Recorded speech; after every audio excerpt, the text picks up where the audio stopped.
I'd like to call to order the regular city commission meeting for the city of Deerfield Beach for June 16th, 2020 at 7 o'clock. We have roll call, please. Commissioner Drosky, Here.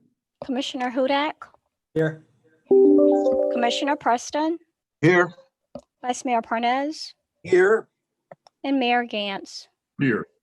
Vice Mayor Parnes, would you please lead us in the Pledge of Allegiance? I pledge allegiance to the flag of the United States of America and to the republic for which it stands, one nation, under God, indivisible, with liberty and justice for all. Thank you very much. If we could have approval of the city commission meeting minutes for March, or the workshop meeting minutes for May 14th, 2020, and the June 2nd meeting from 2020. Motion to approve. Second. We have a motion from Vice Mayor Parnes, second from Commissioner Preston. All in favor say aye. Aye. Aye. Those opposed? Okay, we have approval of our city commission meeting agenda for June 16th. Motion to approve. We have a motion from Commissioner Preston, seconded by Vice Mayor Parnes. All in favor say aye. Aye. Aye. Those opposed? Okay. Madam Clerk? Yes, we have a quasi-judicial public hearing, item number 1. Just to inform everyone, the chamber is open for any public comments on this item. I also have a disclosure affidavit from the applicant, as well as a letter from an individual who is representing Lynn Guess, who's a neighbor by the canal. So Okay. those are the people I have for this evening. Can you please remind everyone in the public about our Zoom meeting and how they can call in or respond to any of the items we have on our agenda? Yes, sir. In order to raise your hand, you can simply click on participants at the bottom of your screen. Once you click on participants, there is a link on the left-hand side that says raise hand. You click on that and you will be allowed to speak. You'll be recognized by the mayor, and then you'll be allowed to speak for 3 minutes. If you called in, you will simply dial *6 on your phone, and that will raise your hand, and you'll be recognized by the last 3 digits of your phone number. Thank you very much. You're welcome. Mr. City Attorney? Thank you, Mr. Mayor. Item number 1 on the agenda is a major site plan application from Hillsborough Technology Center LLC for construction of 2 industrial warehouse buildings totaling 296,915 square feet on the approximately 17.86 acre property located in the north section of Hillsborough Technology Center PID, located at 220 Hillsborough Technology Drive, application number 14-PID-5G, providing for conflict severability and an effective date. I believe we have a presenter on behalf of the applicant here, Mr. Mealy, and I just asked Mr. Mealy before he begins whether he agrees, as he knows he has the right to a formal quasi-judicial hearing, and whether he agrees to waive that hearing or not. And just for the record, this is a quasi-judicial hearing. We allowed for a number of public ways, some of which the city clerk just explains for participation. You could email public comment. You can call in. You can access it via the internet. And as mentioned, we do have access via our city commission chamber on these items, subject to social distancing and face masks requirements. Thank you, Mr. Mayor. Thank you. I see Vice Mayor Parnes has his hand up. Did you want to say something, Vice Mayor, before we get started? I'll wait until you come to the commission. Okay, thank you. We have a U1034 with the hand raised. Is that Mr. Mealy? Yes, Mayor, this is Dennis Mealy. Unfortunately, that's my code for my computer at the office. So if I could, I know we have some slides, but I would like to just go into something specific. I've been having conversations this week with Tucker Gibbs, who's an attorney I've known for years, who represents Ms. Lynn Guess, I hope I'm pronouncing that right, who's one of our neighbors to the north in Boca Raton. And I've been asked to just put something on the record real quickly. I did speak with the city attorney about it earlier, so I'll make it quick. We have received some comments from neighbors, and as a result of those comments, we've revised our site plan. And all of the things I'm going to mention now have already been incorporated into the official plans that you have for your review this First, we lowered the light poles for our parking lot lighting from 25 feet down to 20 feet. And that pertains to the whole site for both of these buildings. Secondly, we had wall pack lights. Those are lights that are mounted on the walls of the buildings. And we've removed those wall pack lights from the north faces of the wall and the east face. In fact, the only wall pack lights we now have are on the loading docks, and the loading docks are kind of on the interior because they face each other. Also, our lighting in the parking lot, when your light pole is on the perimeter of the site, either on the north, the east, or the west, that the back half of that light is shielded. It's almost as if you were looking at a light in the ceiling above you and you see a round bulb. The back half of that bulb is shielded. So the light only goes towards our parking lot and towards our property and doesn't go towards our neighbors' properties. And then finally, we've been asked to agree, which we have no objection, that if we were to make any changes to those plans dealing with the lighting or the wall packs and all that I just read, that if we were to make any of those changes, that we would be required to go through a site plan amendment that would have a public hearing at City Commission with all the proper notice. By the way, I should also mention that we also added to the plans a double row of trees on the north side to make a further buffer. So I was asked to read that into the record by Tucker Gibbs, the attorney for Lynn Gez. And if you have any questions for me, I'll be happy to answer them. Thank you very much. Thank you. Mr. City Manager, is there any comments from staff before we move forward?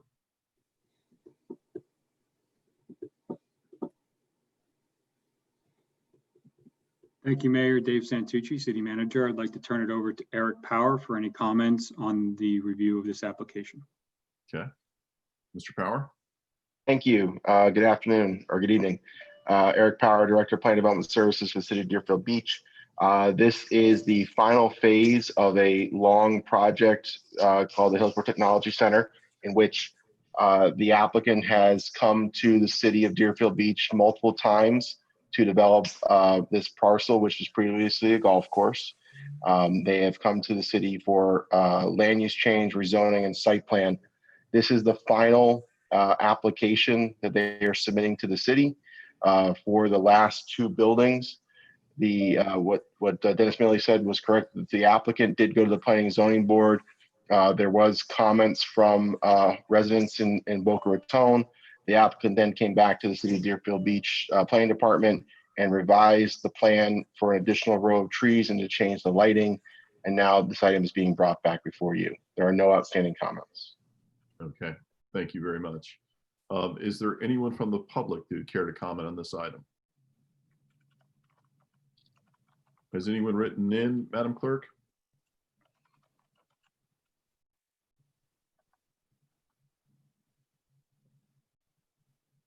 Sir, the person that Mr. Mealy referenced, Tucker Gibbs, he presented an email saying that he wanted to speak on behalf of his client, Lynn Gez. Okay, I see his hand raised now. Mr. Gibbs, we're going to call on you. Yes, my name is Tucker Gibbs. I have law offices at 3835 Utopia Court in Coconut Grove. Let me see if I can get this video. Oh, well, it doesn't matter. In Coconut Grove, Florida. I represent Ms. Lynn Gez, who lives at 1320 Southwest 13th Lane in Boca Raton, across from Hillsborough Canal from the project. And my client and other neighbors appeared on February 6th, Planning and Zoning Board hearing on the item. And a major focus of their comments was the impact of lighting on the properties across the canal and to the east of the site. And my client is pleased that the applicant has responded to the neighbors by lowering the height of the lights to 20 feet, taking the wall pack lights off the walls and shielding the lights.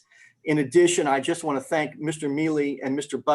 Butters for agreeing to ask the commission to include in the resolution approving this application that any change in these three items shall be treated as a site plan approval and require city commission public hearing with public notice commensurate with the city commission site plan review. So therefore, my client does not oppose this application. And I thank you all very much for your consideration. Thank you, Mr. Gibbs.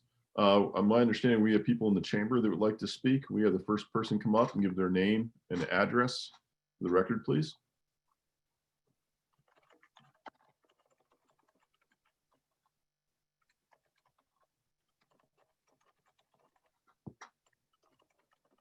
Right place? Yes. Okay. Good evening. My name is Sergio Solani and I live at 1266 Southwest 21st Lane in Boca. And I would like to just give you a few points why I oppose the project as planned. I will also give you ways to mitigate it. And I wanted to thank the commissioners for helping facilitate some of the communications. Keep in mind, we're people just like you. We have homes, we've worked very hard, and what's about to happen is the values of our home are completely going to be destroyed by the planned proposal. I strongly oppose it because of the following. First, the height of building H. Despite the fact that the city zoning would permit a 43-foot high building, as stated in the summary report, which was dated March 16, 2020, section 3, there needs to be compatibility with the neighboring uses and zoning. The height and use of the proposed structure is not compatible with the uses of the residential neighbors to the north or to the east.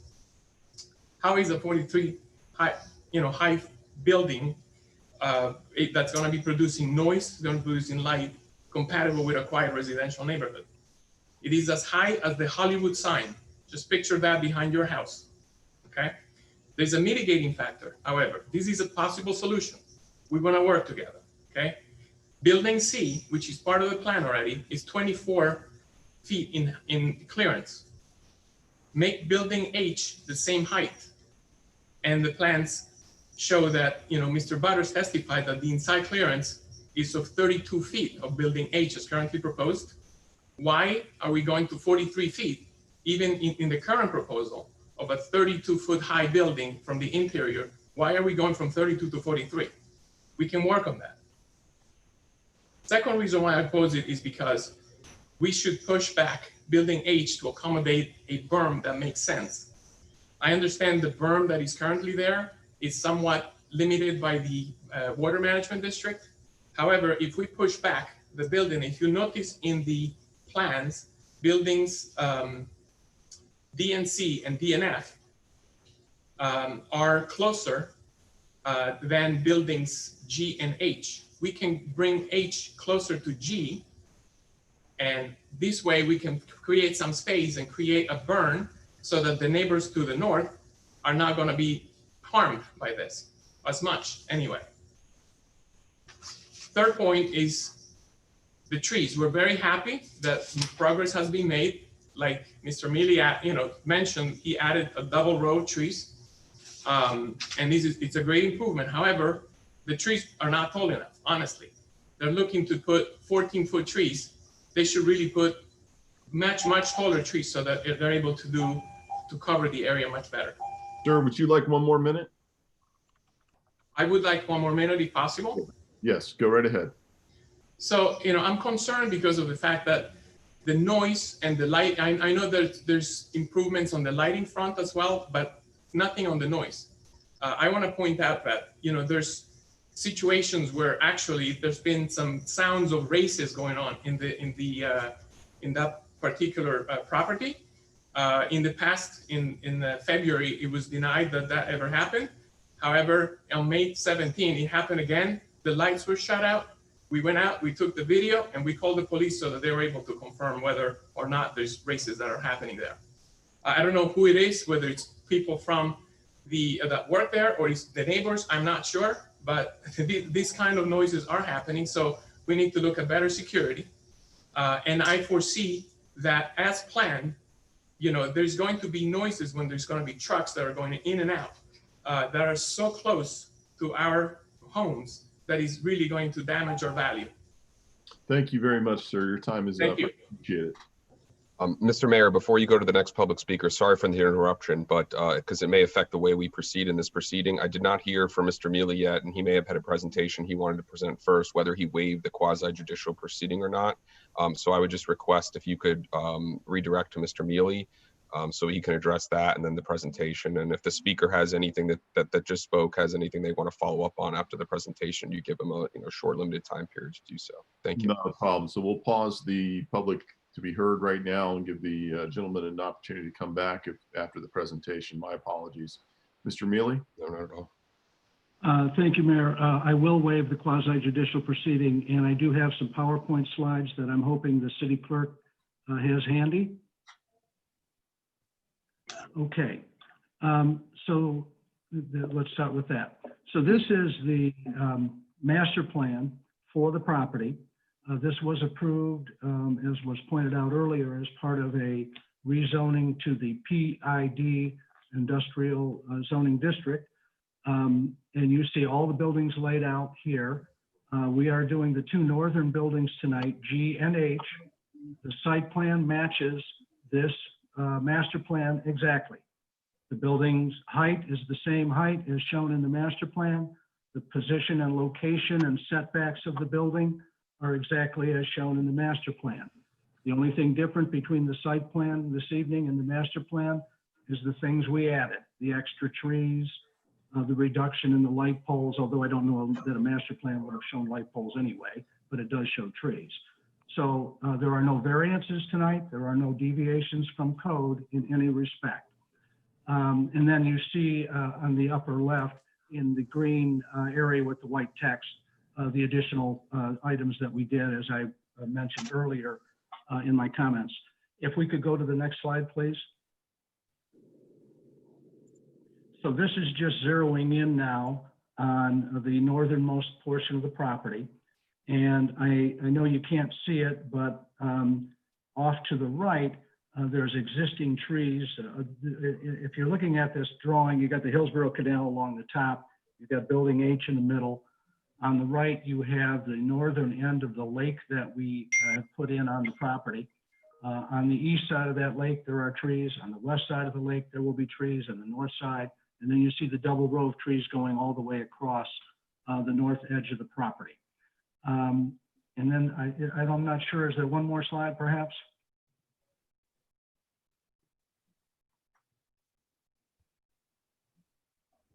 I think that's it. So at any rate, we meet the code in every respect. The difference between this plan and the one that was recommended for approval by Planning and Zoning Board was the modifications to the lighting and the landscaping that I already mentioned. And if you have any questions, I'll be happy to answer them. Thank you. Thank you very much. Mr. Solani, did you have any further comment on that since we had you speak before the presentation?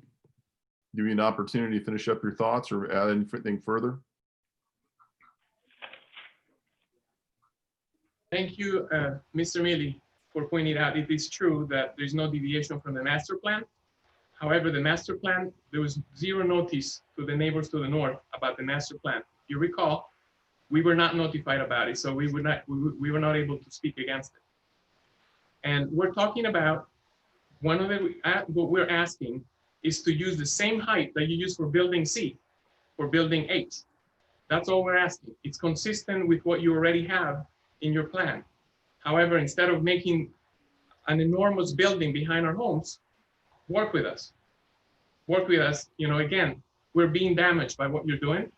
We're being less damaged if we're able to, you know, have a third, you know, a building that is more like building C than what you have designed for building H. Thank you.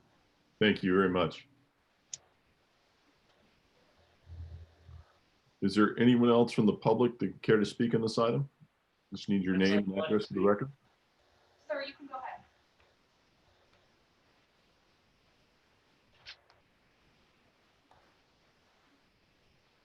Thank you. My name is Michael Stearns. I reside at 2200 Wana Road. I also own a building at 805 Hillsborough. If we could put the site plan up again, I'd like to make a point about it. Because I have distributed pictures of the trees that they are planning on putting in. And even though they have decided to do a double row only because they were shamed into doing that, what the site plan shows is it's disingenuous. Okay, the trees are not that big. You guys all should have a copy of what a 14-foot tree looks like. There is going to be an enormous impact on our properties on the other side of the Hillsborough Canal, not just from the light, not just from the noise. That this is not the one. I'd like to see the one where they pretend that the trees, create a buffer, but they don't. That they're not going to, and that's all we're asking for is a reasonable solution. A berm, maybe 10 feet high, with some other trees. Look at that. That is just completely disingenuous. Okay, I'm a trial lawyer. That is nonsense right there. That is not what it's going to look like. This is what it's going to look like, and we're just asking to have a reasonable discussion about what should be done. And I had to come in here last time when they wouldn't even have 2 rows of trees. Now they got 2 rows of these little stick trees. So they gave us that concession. Thank them for that. But there really has to be a more reasonable discussion about the impact of not only us on the other side of the Hillsborough Canal, but also the folks to the east, right, in that neighborhood. And these guys are just getting away with murder here. And we need to hold them to a better standard. That's all we're asking for. Thank you. Thank you. We can give the next speaker.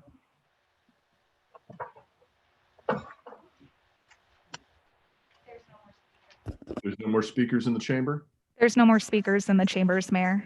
Thank you. I don't see anyone's hands raised. I'm going to go ahead and close it to the public.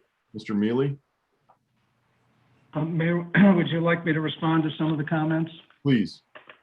Okay, so the one speaker was talking about building C as being shorter, but all of the other buildings in the complex are consistent with what we're doing here. That one building was different because it had a different type of tenant occupant. In terms of the master plan, I was involved when we did the land use amendment on this property, also when we came in for the zoning. And I do remember that people did come from the city of Boca Raton. People came from that street that's just to the north. I'm not sure if it was the same people that were here tonight. There was a question raised at that time about notice. And just as you did tonight, you did that night, you followed the notice requirements of your code. And of course, people are here, which is, I think, ultimately the main issue. In terms of the landscape plan and the tree heights, the landscape plan has been approved by your landscape people in your planning department. It's been signed off by your community appearance board, which looks at landscaping and buildings, and also recommended for approval by the planning and zoning board. It meets all of the code requirements, and we've done beyond what the code requires us to do in response to the comments we heard from our neighbors to the north. If you have any questions, I'd be happy to answer them. Thank you very much. Thank you. Mr. Mealy, I do have a question for you. Have you put any consideration? I know finding trees of a certain caliper are difficult. Has there been any consideration for putting trees higher than 14-foot trees? I have not. That has not come up. Is Malcolm? Are you my client, Malcolm Butters? Malcolm, are you on as well?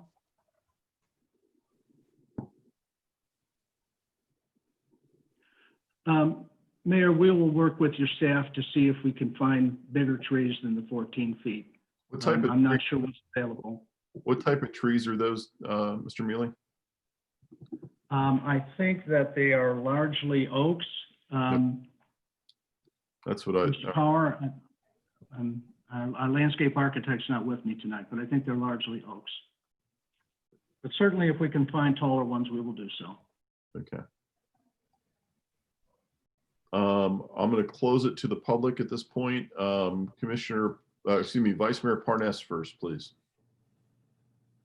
I approve of this project, but I have a couple of questions for Eric Powers. Is the height in this type of zoning 55 feet our limit? You mean the height of a building? Yes, So the height of a building for this district is 100 feet. 100. Yes, And this building is what, 47? 42. 42. So they're well within our code. That's correct. Secondly, trees have a habit of growing tall with time. Am I correct?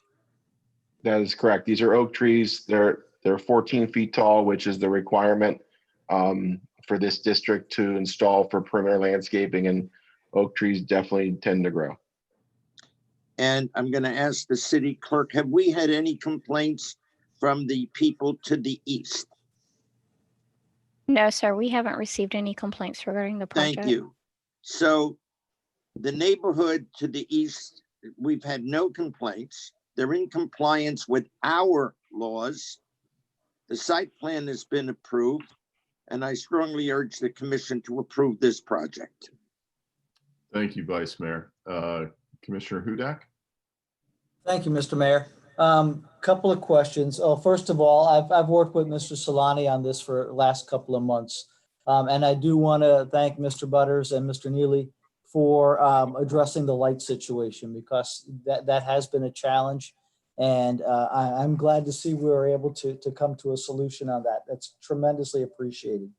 The one comment I was going to make, and the mayor must have looked at my notes, was that the lights are 20 feet high and the trees are only 14 feet high. So I am hopeful as well if we can get some larger trees. Oak trees are great, but I do believe they take quite a while to actually grow. Again, I'm not an arborist, but if we can find some larger trees, that would be tremendous. I have received a complaint about the drag racing in the back. So that somebody, and I'm not sure who it is, has the ability to turn these lights off so that they can partake in racing back there. So I'm not sure what type of security is planned, but if you could address that. I'm not sure who has the ability to turn those lights on or off.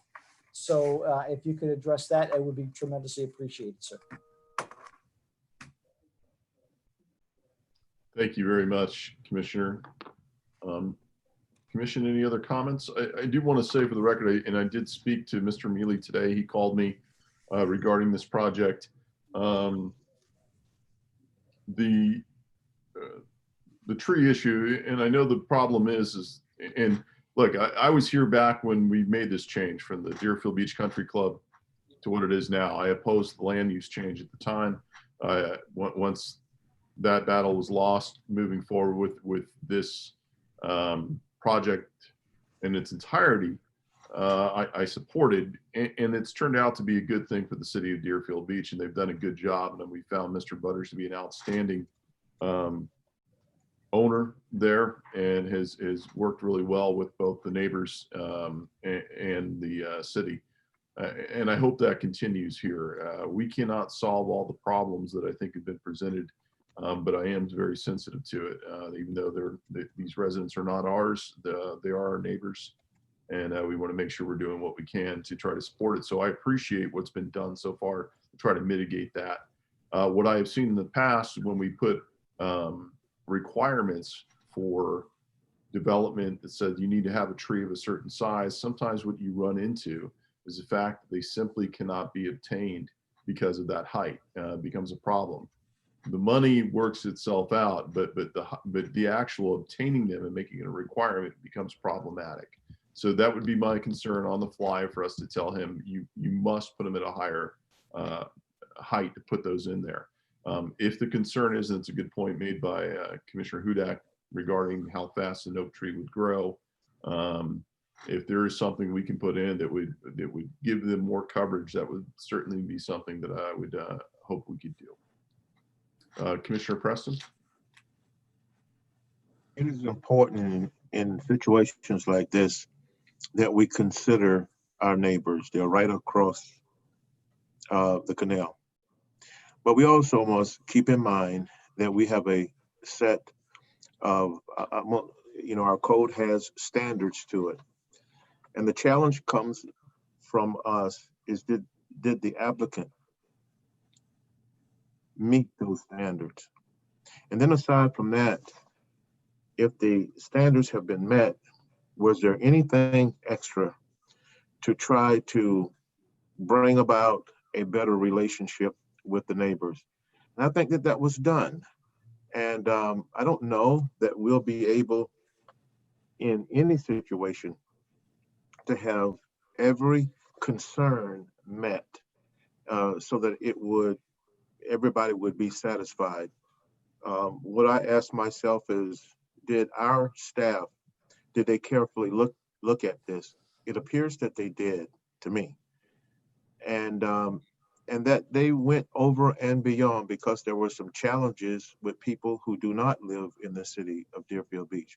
But Deerfield Beach, being who they are, tried to mitigate those challenges by asking the applicant to, make some changes, and those changes were made.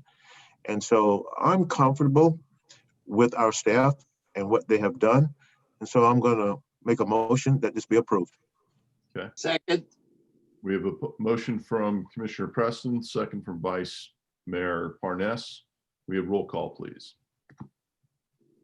Yes, sir. Before we get to the vote, I just wanted to outline there is a disclosure affidavit included in the backup indicating that Mr. Butters provided campaign contributions to both Commissioner Parnas and Commissioner Preston.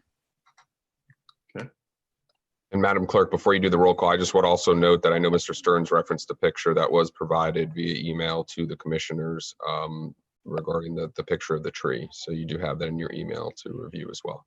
All right, thank you. Thank you. Madam Clerk, also in that disclosure, I believe going back to my election, I believe Mr. Butters had contributed to my campaign as well. Was it more than 4 years ago? Not quite, almost. Okay. Okay. Yes. All right, thank you. Mr. Mayor, this is Dennis Mealy. There should have been one for me there as well. Yep. For the mayor, for Commissioner Grosky, for Vice Mayor Parnas, and for Commissioner Hudak. And I'm sorry that it was not filled out. Mr. Soroka, is that an issue? You disclosed it on the record, Mr. Mealy, in full in its entirety? That's correct. All right, and you will fill out the form promptly and submit it to the city clerk, I presume? Yes, I will. Okay. Mr. Mealy, also, will there be consideration for giving larger trees in this area?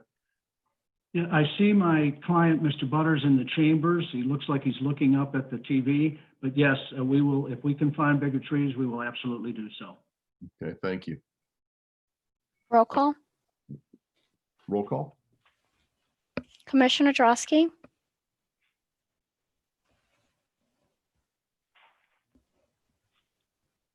Yes. Commissioner Hudak, Yes. Commissioner Preston, Yes. Vice Mayor Parnas, Yes. Mayor Gantz. Yes. If it's all right with the commission, at this point, I'd like to move up an item, if it's possible, the FDOT presentation. Item number 18, right, Mr. Mayor? Yes, is that all right for us to move up item number 18? No objection. I'm okay, Mr. Mayor. Thank you. And very Mayor Gantz, I just have a question for you. We did receive a public comment regarding that from Denise Bogner. much. And I'm not sure if you wanted me to read it under public comments or after the presentation. It's up to you. We can do that after the presentation. It might be more fitting to do it at that time. Okay, thank you. Thank you.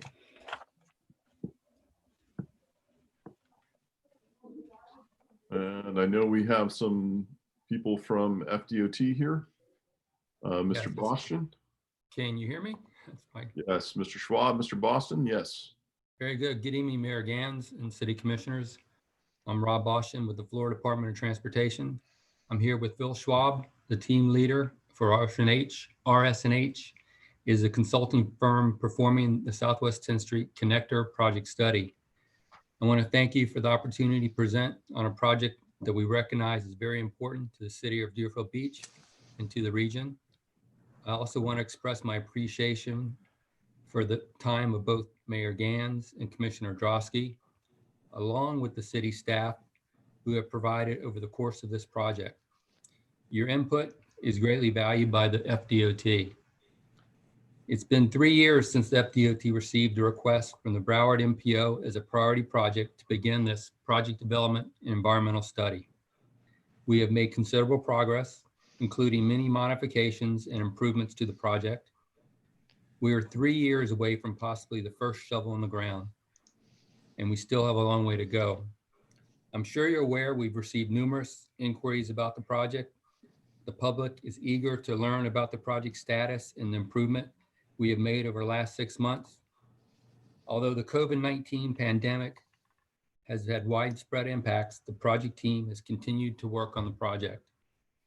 Working with the city staff has been the key to reaching solutions to the concerns which Mayor Gans, Commissioner Drosky, and some of the MPO board expressed back in October. As we continue to improve the project concepts, it is important that we engage with the residents, the businesses, and other stakeholders to present our latest concepts and receive their feedback. We are committed to continue our engagement with the public. It has proven effective and continues to shape the project. We have refined the project concepts based on feedback. As more detailed analysis has occurred, this has led to what we believe is a project concept that best balances the stakeholder input and project needs. So Phil and I have a short presentation to provide an overview of the project and how to address the current issues, and then we'd obviously open up for questions. If you could go to the next slide, please. So the project location map shows northern part of Broward County. It's showing the regional roadway system, and in the inset obviously highlights the Southwest 10th Street corridor. There's 3 actually project development environmental studies that are ongoing, 2 of them in FDOT District 4, which is the Southwest 10th Street corridor, and also I-95. I'm managing both of those, and those are progressing with the project that is currently funded. Next slide, please.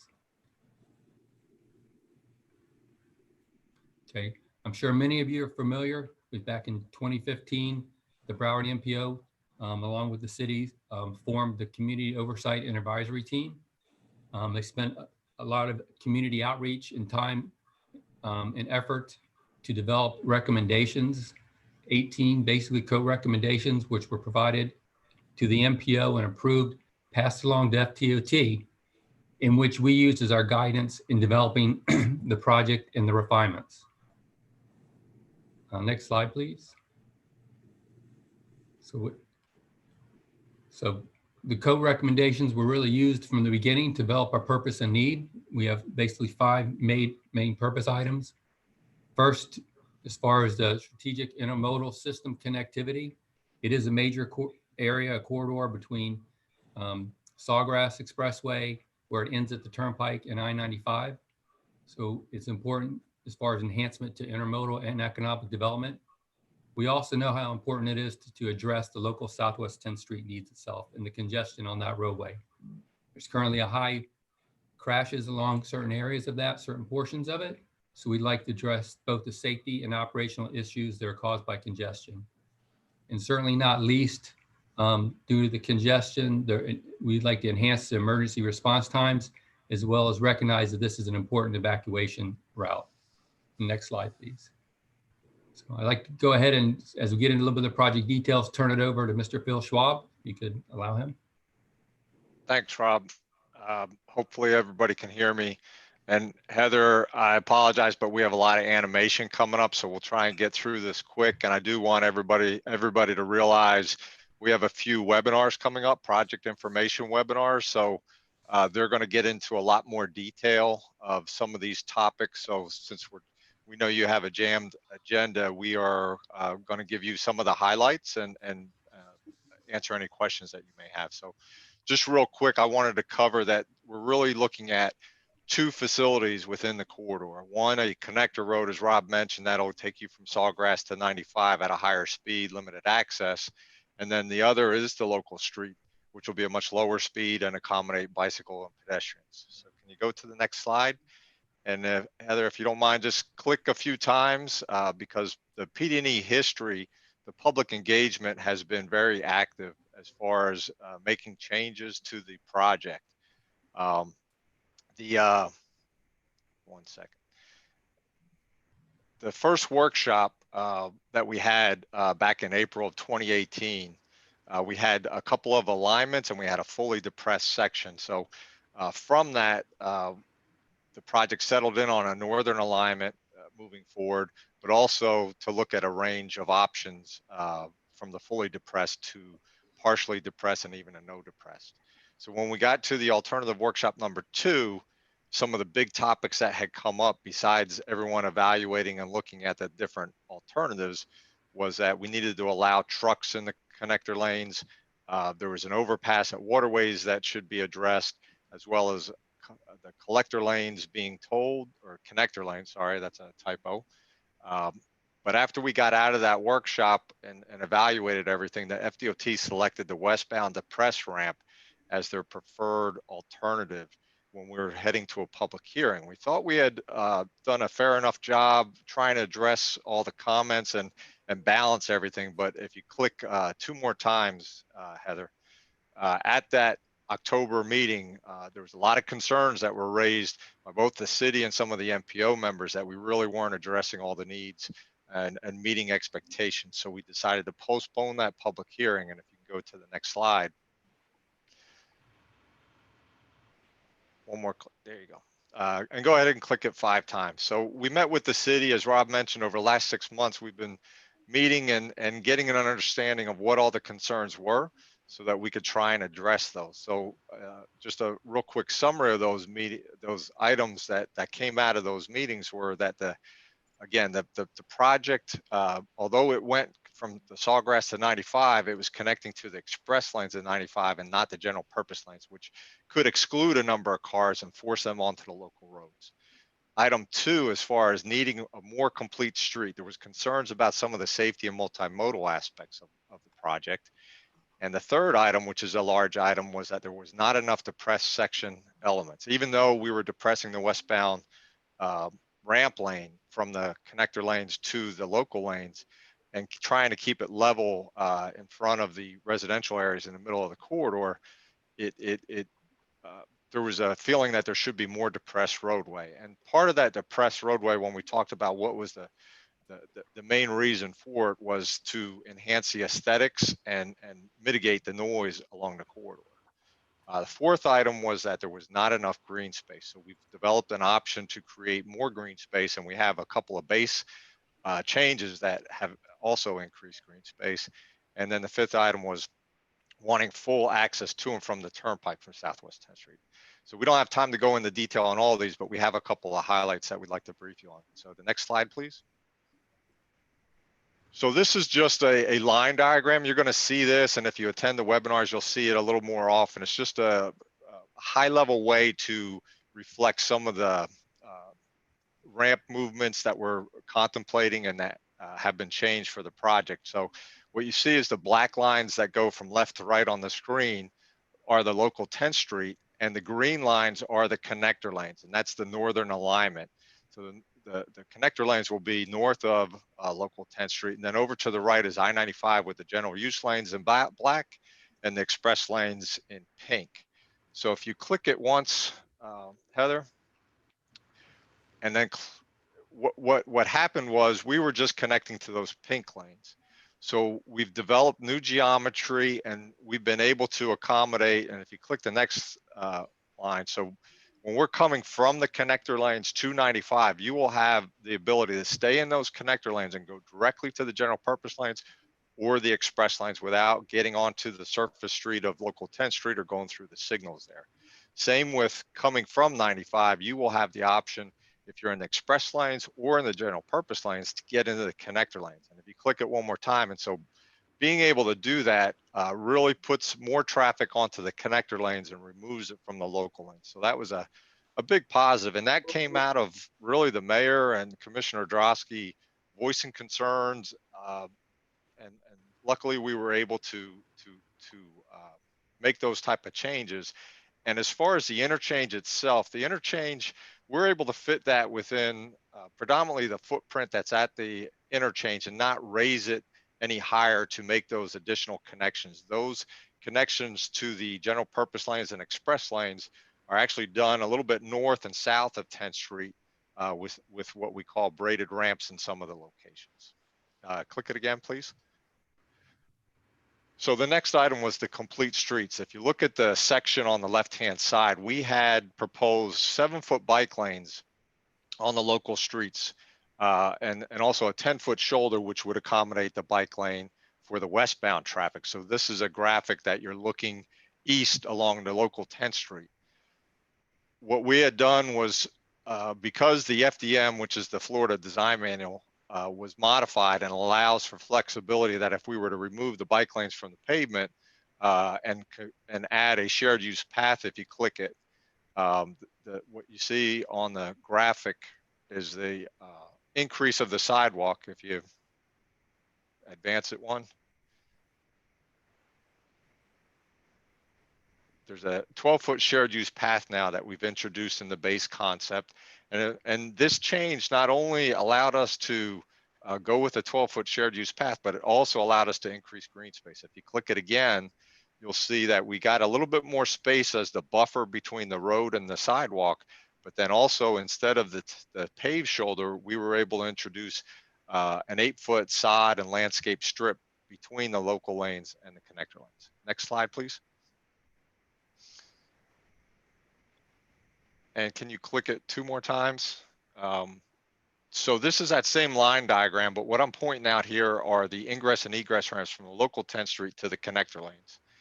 And what we call the ramps on the right, the Newport Center ramps, these are in and around Newport Center. This allows access. If you're east of 95 on 10th Street, you would be able to access the connector lanes. And if you were on the west side, what we're calling Powerline Road ramps, just east of Powerline Road, you would have access to get into the connector lanes or come out of the connector lanes in the westbound direction. So one of the suggestions was, if we're able to make all these connections at 95, are we able to remove these ramps to gain more green space along the corridor? So if you click the slide, and click it again. So what we've identified was that if we were to remove the Powerline Road ramps, the local ingress egress at Powerline Road, this would allow us to increase green space in this area. And I have some more slides just to show you very quickly what that could look like. But by removing these ramps, it will increase the amount of traffic that would be on local 10th Street if the ramps were put into place. So it's quite a bit of a balance between the traffic and the ability to access the connector lanes versus the green space. Can you click it one more time? So just to give you a little bit more visual of the location, the top graphic is actually an aerial showing the alternative with the Powerline Road ramp. So that blue shading you see is both the eastbound connection. Powerline Road is over on the left-hand side. That's the intersection. So as you get through the intersection, you can access that ramp on your left-hand side and get into the connector lanes. And if you're coming off on the right side, you're already in the connector lanes, but you want to get to the local lanes. That blue ramp that you see there that has a bubble label, that actually goes under the eastbound connector road. So the goal there was to not elevate a road in front of these residential areas, but to go under. And that's how we had accommodated that. So that westbound connection gets you in prior to the intersection of Powerline, so you could go north and south on Powerline or go to the western communities. The graphic on the bottom shows if we were to remove those ramps, you see the amount of green space that can be added. You can see a little bit more green going on there. And I've got a couple more graphics that show you some items. If you notice on the top graphic, there's some yellow lines over at Waterford Courtyards, which are on the south side or on the bottom half of that first graphic. That's additional right-of-way that's needed to fit everything in, including the ramps in that first one, whereas in the bottom, that's not needed. So if you can click to the next slide.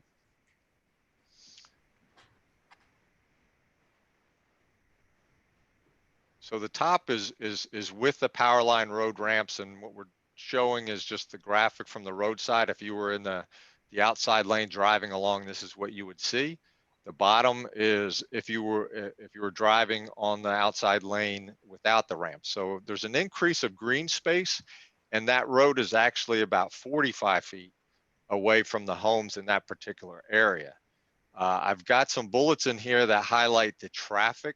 And what I want to point out on the traffic is that both of these options reduce the 2040 design year volumes well below what the current traffic levels are out there. Of course, with the ramps, there's a much larger decrease in that traffic volume. But again, that's a projected 2040 traffic volume that is going to be much less than the volume on local 10th Street today. And that decreases in both the power line ramp option as well as the power without the ramps. Next slide. So if you click through this, there's 5 items. So we tried to address these at a high level, and I know it's a very short presentation. We talked about A, B, and D. So as far as C, we recognize we're not proposing more depressed section. And in fact, the option right there that you saw without the power line road ramps removes the depressed section. We've got several impacts if we continue that depressed section to the west, and continuing it to the east is problematic. And we'll have more details during the webinar as well to talk through that. We are looking to see where we can enhance aesthetics. The noise analysis, the analysis portion is complete, and with and without ramps, all the residential areas are still warranted for noise walls. So they can build noise walls with the projects if the benefited and impacted receivers want the noise walls. So that's a positive from a noise abatement standpoint if they so choose to have those. The Turnpike is in their own PD&E study. I know they've had a brief meeting with city staff going over where they're at. They've taken a few steps back, so they're behind our project. But they have abandoned the idea of making connections to their express lanes. They had express lane connections before, now it's to general purpose lanes. So I believe their concept and what their priorities are moving in the direction that the city would like. But we'll hear more on that at the webinar and then also through the coordination. But they're looking to do more stakeholder outreach toward the end of the year and do their public hearing sometime in the next calendar year. Next slide. So coming up, we have the 3 virtual project webinars, June 18th, June 29th, July 1st. So everybody can register for those. We're trying to get the information out there, and we've had an overwhelming response. We've got over 312 registered, and actually that's closer to 340 now. These are numbers as of yesterday. So we've gotten in a lot of questions in advance. And they're very good questions, and we're going to provide a lot of detail hopefully tomorrow. We do want people to know that these are informational meetings, so we want to get the information out there, try and answer all the questions during the webinar, but we'll post the questions and answers as well as a slideshow for each webinar. Each webinar is relatively the same information, the same slides, but we want to give people different opportunities to view it, ask additional questions, and just keep getting that information and keeping the public informed. We do want to offer individual meetings and HOA meetings, stakeholder meetings as desired. We expect that'll continue, and hopefully we can do more face-to-face, but we do have the ability to do these webinars, which I think can be very effective with everybody seeing the presentations and the information at the same time. And we're pretty excited to have so many people sign up for it. That's more than what we've had at some of our large face-to-face meetings. So hopefully it's effective, and we're going to gain feedback from the public on these so that we can continually improve them. And the city staff has been very helpful. I know you guys have been doing the Zoom meetings for a while, so we appreciate all their support that they've been giving to make sure that the public gets informed appropriately. And we're looking to do a public hearing in September where we'll do an update to the MPO. We're actually going to do an update in July, just let them know what's going on and any results we have from the webinars, how they went. But we're looking to do a public hearing in September with doing a post-hearing update to the MPO to give them an update on what all the public comments were at the public hearing. And then location design concept acceptance is really the approval process we need to move forward into final design and construction. And the construction is actually already funded in fiscal year 23. So that's a positive sign that the project can move forward if we're able to move forward with the hearing and the location design concept acceptance. And then with that, I think that might be the end of the show. Thank you very much. I want to say this, while I am disappointed that we couldn't, that I'm going to miss the first meeting, I'd asked that date to be looked at differently because I'll be out of town, but I do appreciate you coming before us here now to make this presentation and talk about it. Something that's important for the commission to understand is all of you have been following this for a long time now. And as Mr. Boston pointed out, Mr. Schwab pointed out, we've been doing this for a long time. And it has not always been as smooth or easy. And we've, because of our diligence, we've been able to make some positive changes on what a lot of people look at as not a positive necessarily thing for the city of Deerfield Beach. But I will say this, I appreciate what Mr. Boston, Secretary O'Reilly, and Mr. Schwab have done as far as listening to what the residents' concerns are, the city's concerns, and the businesses, and trying to make adjustments as we go. More green space does mean more traffic on the local road. If we could go back to the one slide that talked about where the traffic numbers were, if that's possible to bring that back. It's towards the end of the project. Yeah, I think that's it. The one on the bottom. Right there? Yes, this one right here. I'm sorry, you were on it. There we are. Yeah. With the power line road ramps, that reduces local traffic peak hour by 73% in the morning and 52% in evening, based on what the 2040 projections are. Without the power line road ramps, which gives us more green space, the current traffic level goes 40% in the morning and 20% in the PM. It's hard to understand where percentages, what that means, but look, I've seen the numbers and gone over this with FDOT, and it is a significant number of trips, the difference between the two options that we have here. This project is not what we originally thought early on. This was going to be a depressed roadway that basically quietly ran through the city, would have tabletops on top to give us more green space, eliminated some of the noise. It would be extremely unique because obviously there's nothing of this size in a submerged roadway in Broward County, or really, I think other than one project in Dade County, anywhere in South Florida. So this was going to be unique. As we went through this process, engineering challenges obviously presented problems that simply could not be overcome. The proximity to the lakes over at Quiet Waters Park and the potential for disrupting those prevented us from doing submerged roadways west of Powerline Road. And in the small stretch that where we could have done, and because we could not go underneath Powerline Road due to some major utility changes that would have to happen, it could have a huge impact on all of us. The stretch that where you could do a submerged roadway was really very small, considering what you'd have to do in order to pull that off. But I will say this, and I will give you an idea of where my leanings are on this project. Eliminating Powerline Road's access, while it does take away green space that it's going to be given to us by allowing it to be there, the north and south feeders that come from Powerline Road and looking at our industrial area here in Deerfield Beach, which is a huge economic engine that we have here for everybody, and this impacts everyone. So if you're living over by the beach and you think that this project doesn't affect you, you're wrong, because any disruption to that economic engine that helps us provide the services that we do citywide,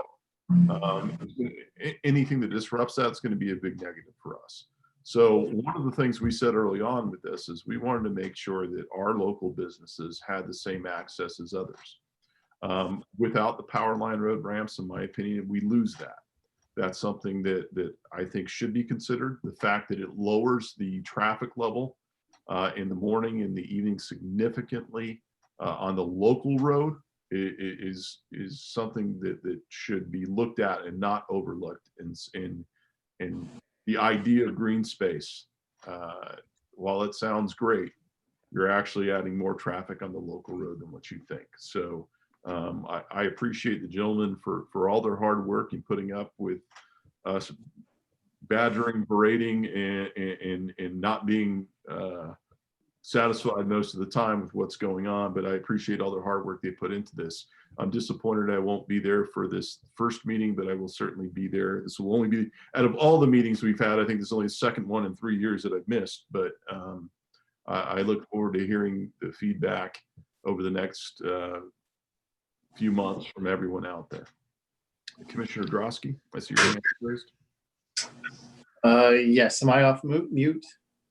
Oh, yes. Thank you, Mayor.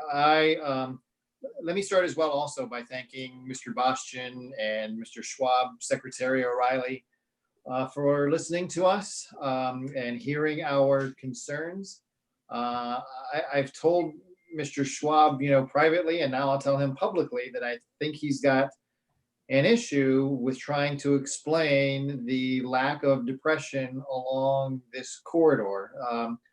Having not only sat as chair of the COAT process, but now as commissioner, that was the #1 recommendation coming out of the COAT committee, was to depress Southwest 10th Street. I mean, if you remember our very first COAT meeting, Greg Stewart from the MPO came out, with this great, depression and, with like a tabletop park. And that's really kind of what steered the conversation on this. And now that isn't there. So, Mr. Schwab, I know you touched on it briefly in your presentation tonight on the graph, that's checked off all the boxes except the depression, but I think the public's going to be looking for that explanation. So please make sure that you give that detail. And I know the mayor touched a little bit as well as to why we are where we are, but I think the public needs that explanation. I mean, the mayor and I and Mr. Bastian and Mr. Schwab, we have been living, eating, and breathing this for the last 5 years, and the last year in particular. But as far as the public is aware, this ended for them last October, when we were supposed to have the public hearing. And then the public hearing was canceled, and now they're hearing about it again. So as far as they're concerned, this is kind of fallen off the face of the earth. Maybe it went away. I mean, they're really not sure where we are. So this is good, kind of a starter for them. So just keep that in mind that, we're not, they're starting from basically almost scratch, if you will, because it's been 8 months that the public has been involved in this particular project.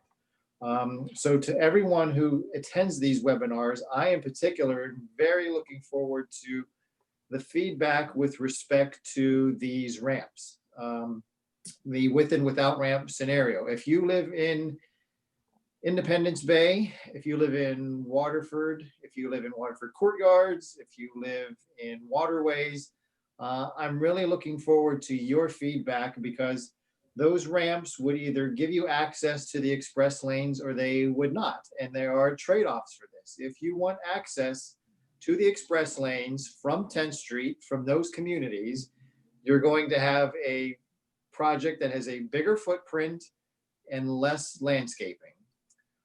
If you do not want that access and you don't mind getting on at I-95 and taking local 10th Street as your corridor, then you can have a smaller footprint of a project with more green space. And that's the trade-off that I'm looking forward to hearing from the residents, from you, what you want. And this is your opportunity. And I've reached out to these communities and I'm hoping that they show up at these 3 webinars and make their opinions known, because for us to advocate on your behalf, we need that information. And that's what I'm really looking forward to. Thank you, Commissioner Drosky. Commissioner Preston. Anything of this size, projects of this size require a lot of attention. It requires whoever is representing the city to see the details and the nuances of the project, and to be able to offer suggestions on behalf of the residents of Deerfield Beach. Mr. Mayor, Commissioner Drosky, I'd like to thank both of you for the time that you put in. It was a lot, and you both of you did a great job in the interest of the residents of Deerfield Beach. I don't know that a lot of people could have done what you guys did. So thank you very much for what you did and how you represented the city. For whatever position that we're in at this moment as it relates to this project, both of you deserve a lot of thanks, because I feel very confident that we're in the best situation that we could possibly be in because of you guys' effort. Again, thank you. Thank you very much, Commissioner. Appreciate that. Madam Clerk, I know that there was someone who submitted something to be read regarding this, since it is an agenda item. It might be appropriate to have that to be read within the 3 minutes that they're going to be allotted. I see another hand up, so we'll take that person as well. But if we could go with, actually, if we could take this person whose hand is up right now, Sandrine Guez, if I pronounce your name properly. Yes, hello. My name is Sandrine Guez. I don't want to interrupt the flow of this meeting. I have a very important Zoom issue from the last thing that was talked about. I'd like to say it for 30 seconds very quickly. A point of clarification on what was done. I am the daughter of Lynn Guez. Everybody has worked very hard on that last project, the Hillsborough Technology Center. Both the attorney for Mr. Butters and Mr. Butters agreed to a stipulation that any change of the lights would from what was agreed to, there were 3 items that were read. Ms. Guez, we're on a different item right now. Can I come back to it? Ma'am, I'll be happy to call on you when this item is done. Wonderful. Thank you so much. I'm so sorry. Thank you. That's all right. Madam Clerk, if you could read the item, please. Yes, sir. Or what was written? Yes, sir. Dear Mayor Gantz and Commissioner Drosky, following is a letter I have sent to MPO FDOT, Commissioner Bogan, and Governor DeSantis about the meeting coming up on June 18th. I will also send it to the Commission asking it to be read at the Deerfield Commission meeting on Tuesday. Please continue to help fight this battle. Denise Bogner. If the FDOT's mission is to provide a safe transportation system that ensures the mobility of people and goods, enhances economic prosperity, and preserves the quality of Florida's environment and communities, this is not occurring if they are considering making any changes to Southwest 10th Street between the Sawgrass Expressway and I-95 through Deerfield Beach. As a Deerfield Beach property owner in Waterford single-family homes since 1985, I consider myself a lifelong resident. The money that is needed for this project, as described, will cost over $690 million. As I explain each bullet point below in detail, please reference the FDOT vision and how it is not being followed according to your own words. As one FDOT, we serve the people of Florida by providing a transportation network that is well planned, supports economic growth, and has the goal of being congestion and fatality free. Volume. The number of vehicles traveling this route are considerably lower due to a number of factors not only in place at this time, but will continue on in the future. In the FDOT's vision, you are stating well planned. This bullet explains there is a need for a new plan due to our recent pandemic. employment. Many people are working from home and businesses are seeing the advantage of continuing this form of employment. Businesses will not be able to conform to the social distancing space that will be required, and they will not enlarge their office space. Many will let go of their physical locations and will work remotely. If the FDOT's vision, you are stating the goal, in the FDOT's vision, you are stating the goal being congestion free. This bullet explains there is not going to be congestion due to our recent unemployment rates and other venues to work from home occurring. Business closures, bankruptcy. Another major factor that we are only seeing the beginning of is places going out of business. This includes retail stores, restaurants, and many others that cannot continue under the financial suffering. More than 3,300 stores are closing, including Victoria's Secrets, Bed Bath and Body Works, Nordstrom, Sears, Forever 21, and Walgreens. Hertz, Neiman Marcus, JCPenney, Pier 1, and J. Crew have filed bankruptcy. Office Depot cutting 13,100 jobs. In the FDOT's vision, you are supporting economic growth. This bullet explains there is no growth currently. Miss Clerk, I believe the time is up on that. Okay. You have 30 more seconds? No, there's like another page, sir. No, I think our time is up at this point, but thank you very much. You're welcome. Thank you. Commission, gentlemen, I want to thank you for your presentation to us. Thank you for coming here tonight and giving us your presentation. I know, as Mr. Boston said, there's a lot more work to be done. Some of the details regarding fire hydrants, their locations, safety issues, agreements regarding landscaping. There's a lot more work to be done, but we appreciate your time and giving us the opportunity to hear what's going to be presented this week. Thank you, Mayor. Thank you, Mayor. Thank you very much. Before we move on to this next item, and Mr. City Attorney, maybe you can give me some guidance on this. I know we closed the item regarding the Hillsborough Technology Center. This person did call in, said that there was an issue with Zoom with all things considered. Can you give me some guidance on how to proceed with that? Sure, Mr. Mayor, and I understand about the point that she was trying to make. I think she was just trying to confirm that the approval given by the commission included the agreed upon change by the applicant that any site plan, any amendment to the site plan going forward that would modify the lighting or the landscaping would require city commission approval versus administrative approval. Mr. Soroka, is it all right if we hear from her to confirm that's what she's stating? If that's the commission's pleasure, no issue on my end, just to confirm that is her comment. Okay, commissioners, are you all right with that? Yes. No objection. Okay, Ms. Guez, go right ahead.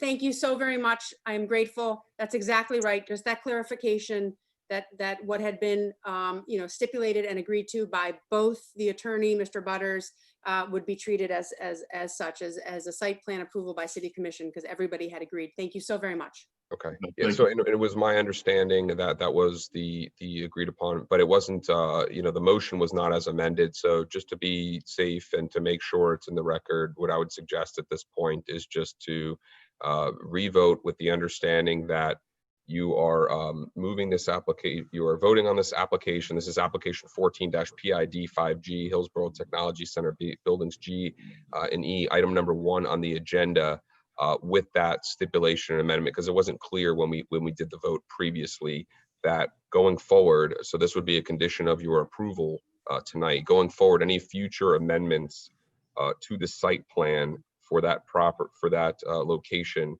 that would modify the lighting or the landscaping would require city commission approval as opposed to just administrative approval. So I'm going to make that recommendation that we get that on the record and make it clear.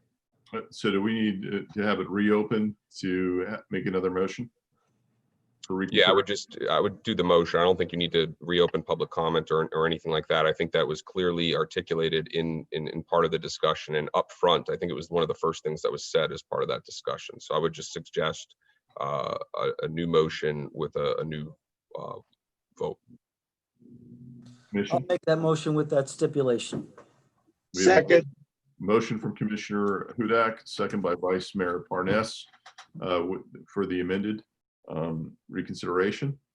We have roll call, please. Commissioner Drosky, Yes. Commissioner Hudak, Yes. Commissioner Preston, Yes.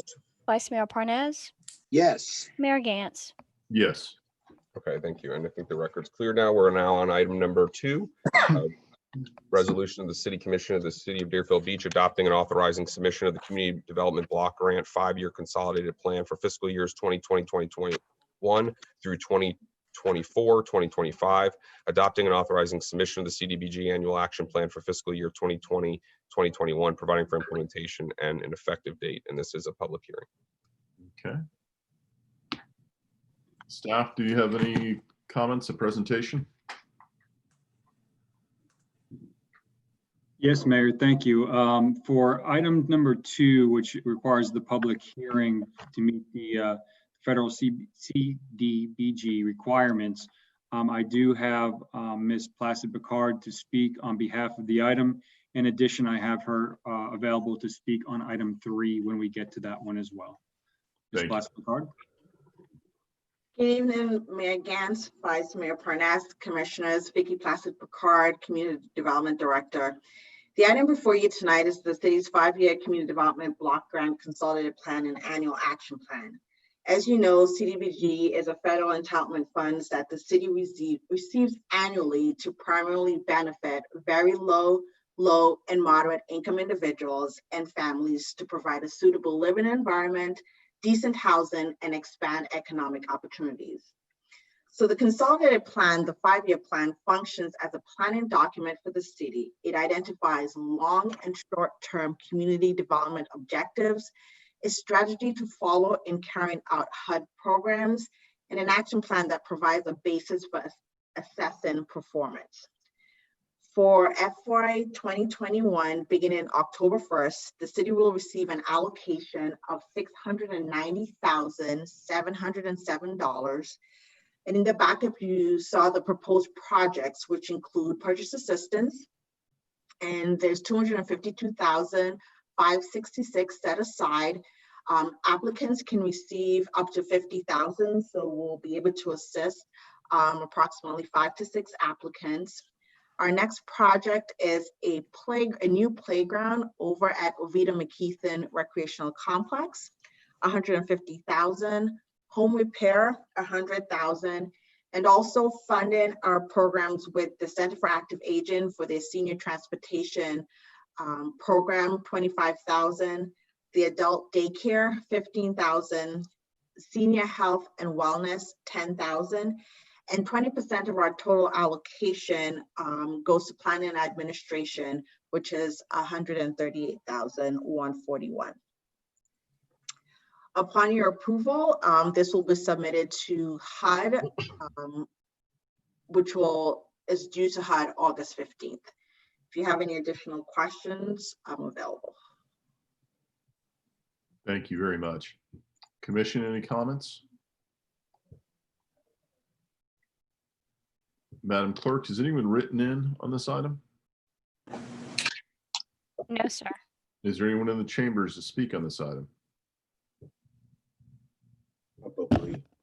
No, Mayor, there's not. Okay. And I don't see any hands up, so I'm going to close this to the public. Commission. Motion to approve. Second. We have a motion by Commissioner Preston, seconded by Vice Mayor Parnas. Can we have roll call, please?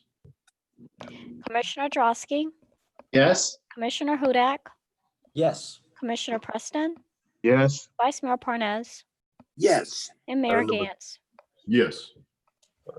Item number 3 is resolution of the City Commission of the City of Deerfield Beach, Florida, adopting and authorizing submission of an amended fiscal year 2019-2020 Community Development Block Grant Action Plan to the United States Department of Housing and Urban Development to incorporate the allocation of CDBG coronavirus funds, providing for implementation and an effective date. Okay. Ms. Placid Picard. Good evening once again. On March 27th, the city of Deerfield Beach was allocated $406,320 for CDBG COVID funds through the CARES Act. Because we received the funds in the fiscal year 2019-2020, the recommendation is for us to amend our existing annual action plan to include the new funding. And once by submitting an application, which is what we're presenting to you tonight, the proposed projects include rental assistance, $175,000. Each applicant will be able to receive up to $5,000 one-time assistance to cover up to 3 months of rental assistance, utility assistance up to $1,000, additional funding for the micro enterprise program, and then there's funding to cover planning and admin, which there's another agenda item that will discuss the planning and admin component. If this item is approved tonight, staff will submit the application to HUD this week.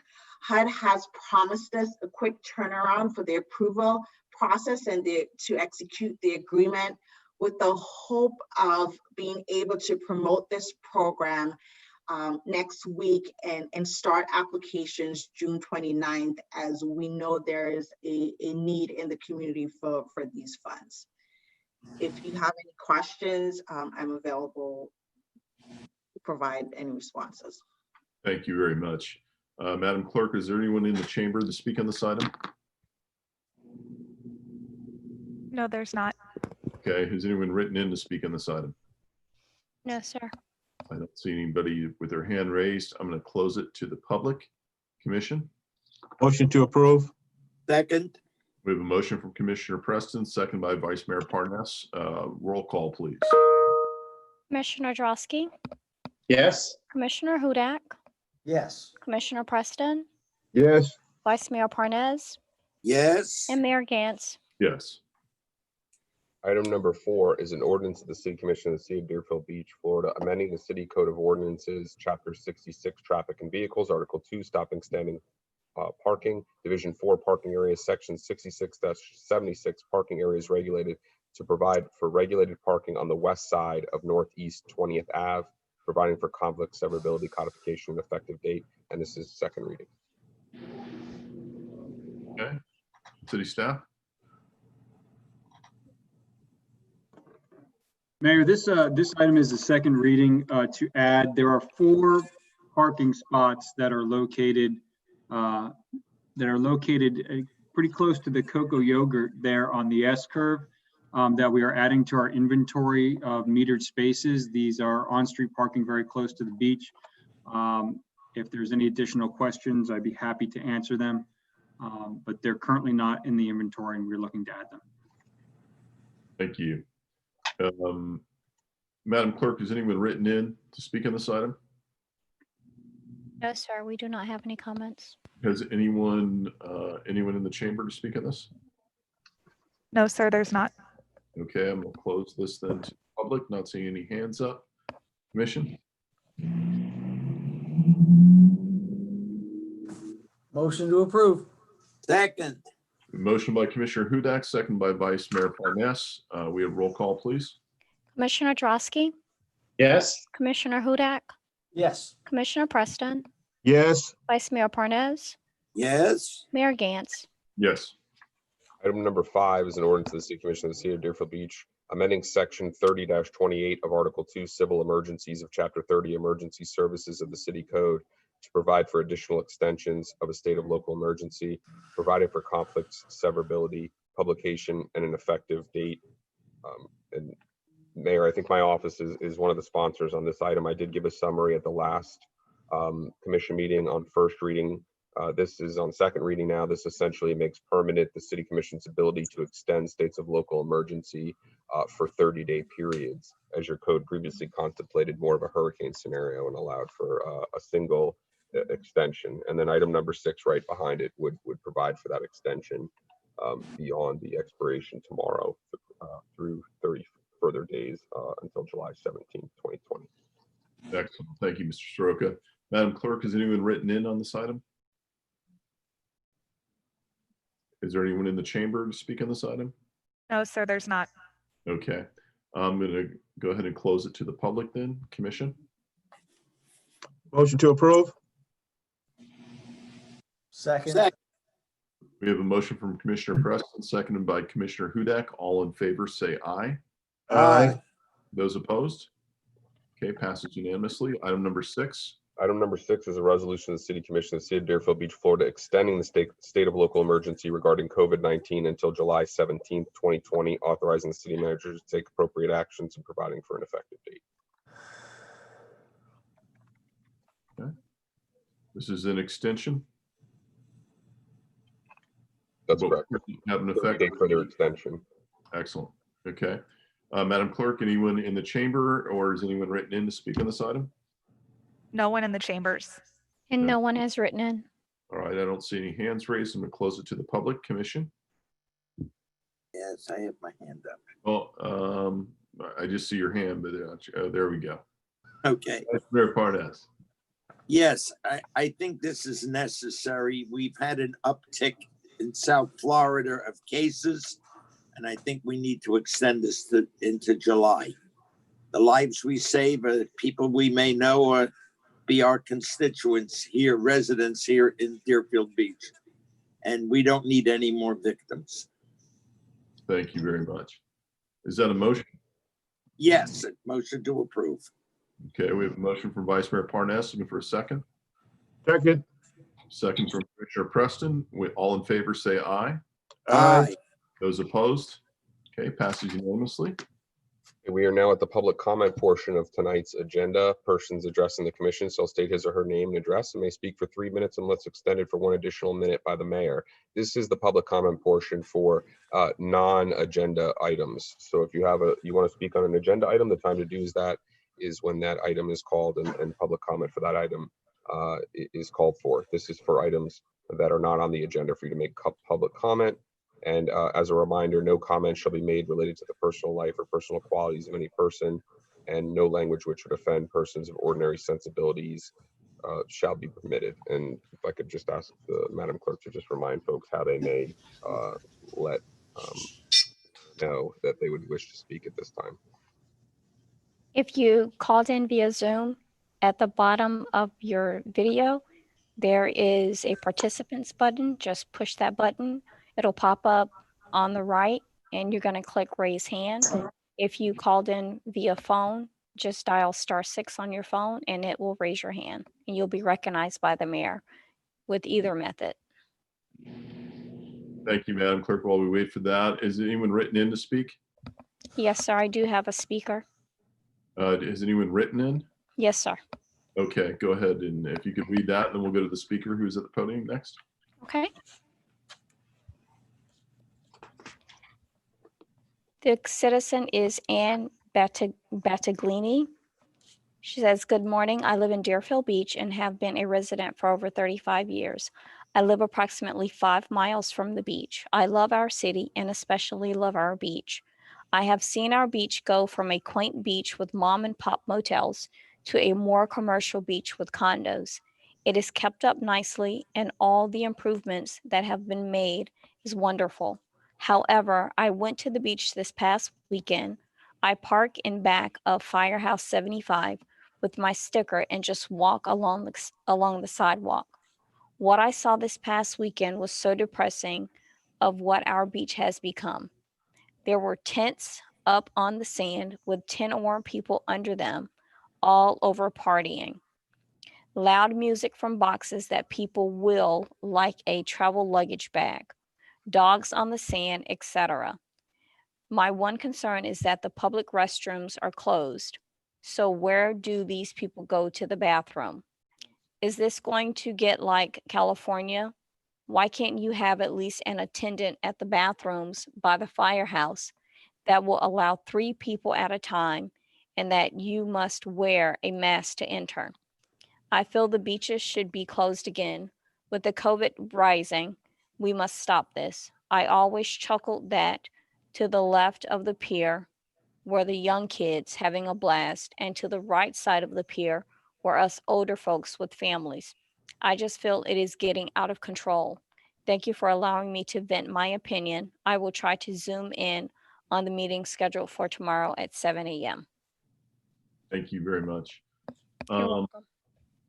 We have someone here to speak in the chamber. Just your name and address for the record, please. Good evening. My name is Tim Watts. I live at 991 Southwest 15th Street, Deerfield, and I'm a business owner.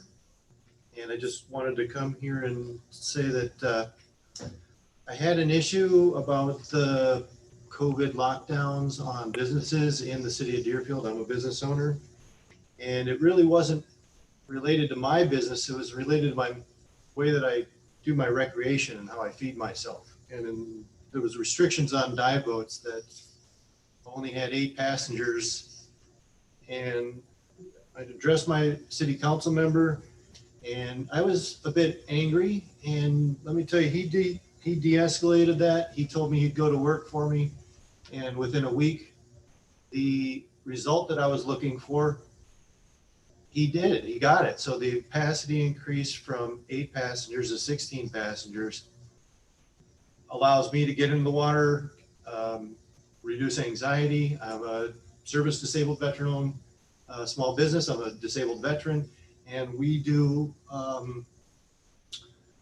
nonprofit event with disabled veterans right here in Deerfield Beach with a company in Deerfield Beach that was restricted. So all I want to say is I don't really give government a whole lot of good grades. I think they underperform on a lot of levels, but I want to say that I live in this city.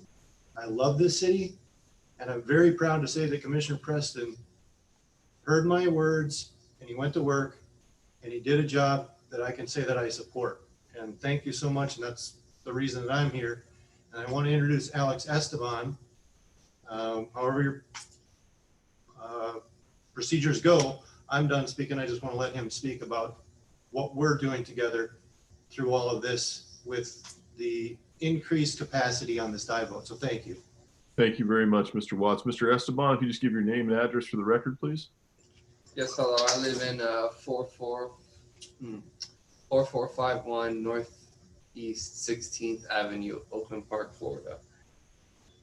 So yeah, I'm just a neighbor down the street. I just wanted to let you guys know whenever you guys are making any kind of consideration with these kind of like social distancing stuff, you know, I want you to remember, you know, I know we have to absolutely make sure that we're taking care of everybody that's sick with this COVID and everything, but also not ignoring those invisible wounds, you know, like I've been blown up. I've seen crazy stuff, man. Let me tell you. So when people try to talk to me about Corona and being safe, you know, like keeping me locked up in my house is not safe. You know, we got 22 guys dropping like flies all the time. What do you think is happening when you take away their recreational capabilities? Put me in a house, you know, it's not a good idea. So if we need help, if we need you to let us go out, we have to start, you know, accepting that, you know, you also have to take care of our needs. You know, I fought for my rights, for my Constitution, right? For our Constitution, right? So we can all sit here and argue. So respect me when I want to go out. If I want to get sick and die, that's my right. You know, and I'm gonna wear a mask. Just talk about So excuse me, sorry. It's hard, you know. Good. I've been home What's for good? 3 months. And just talk about what's good. First time I get to come out and This talk is to you good. guys. So, you know, you guys been doing all right. Just, you know, I got a couple veterans coming down here to go on these boats. You know, I got 15 mandatory slots for guys on a boat. That's not including the media or the crew or anybody else. You know, I got to support all these people. And it's like, what do I do? Do I tell them, oh, next year, right? Next year or now? So it's going to be in your hands when I tell the boat shops, hey, reach out to the government, make sure that they make way. So please make sure, you know, keep an eye out for us, make way, not just us disabled veterans, but everybody. You know, not just the people who are sick, but the people who are, you know, who are well, who don't want to be sick, who don't want to die. All right. So that's all I got to say. Thank you for hearing me. I hope I was acceptable. You know, I have TBI, so it's hard for me to explain myself properly. So, you know, thanks for hearing me out. That's all I have to say. Thank you. Thank you, Mr. Esteban. Appreciate it. Yes, and thank you for your service. Anyone else from the public?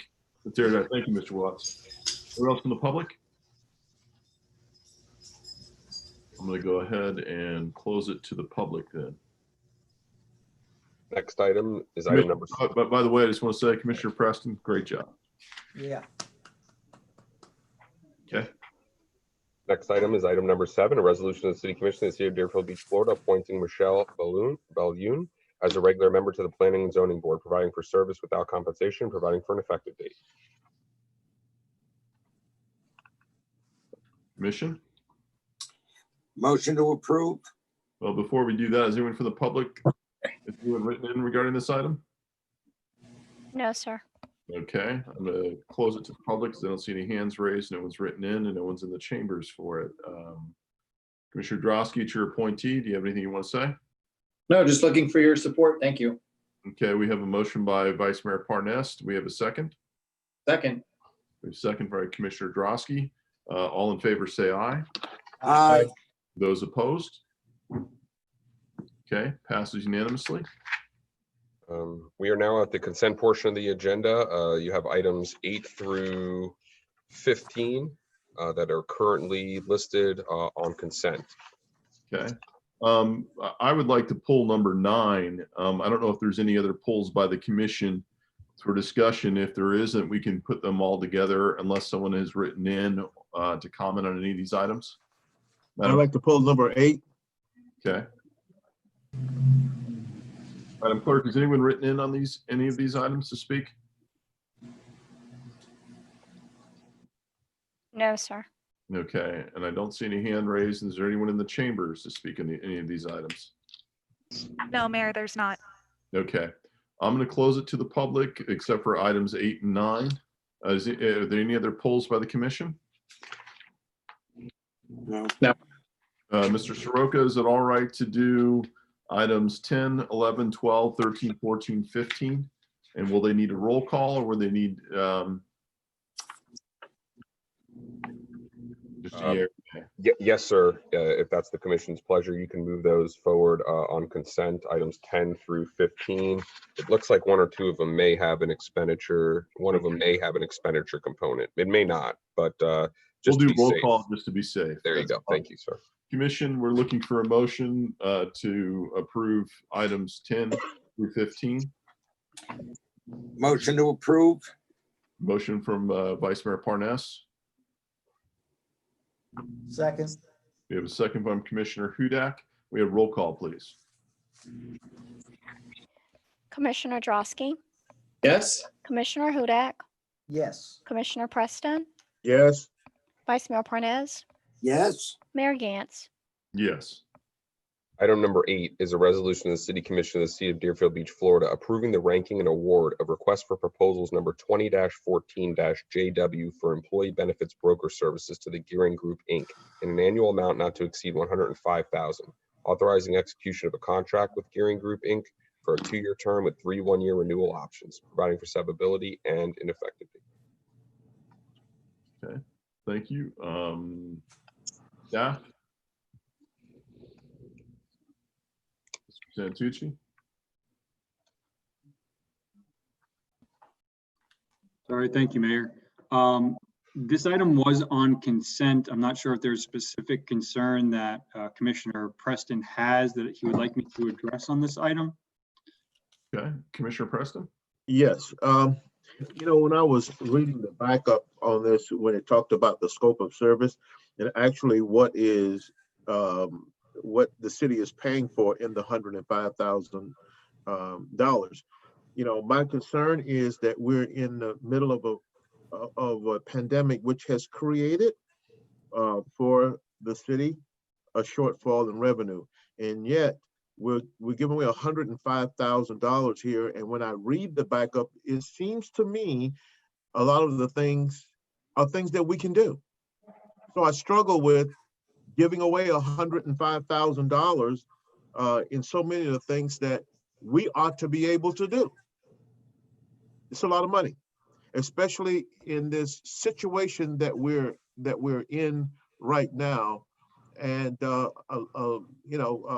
I saw it was talking about the benefits, and but it talked very generally about what it's able to do. I'm not so sure really what we're getting for $105,000, and I'm concerned. Okay. Thank you, Commissioner, for that explanation. If I could, I would like to have Amanda Robin address what services are actually provided for the services that are rendered, and the fact that what we actually pay for, and just to ensure that hopefully you see some value in the services that they provide. Yes, thank you, Mr. City Manager. Amanda Robin, Chief Human Resources Officer. So Commissioner Preston, what is covered in the 105,000, 35,000 of that is software services. So open enrollment, which we now complete online, which has obviously allowed us to be able to analyze through reports and look at, what we're trending, look at the budget, the ability to deal with the retiree issue that we had. It also talks to our payroll system. So when we do open enrollment, it automatically talks to payroll. So we don't have to do manual inputting and entry.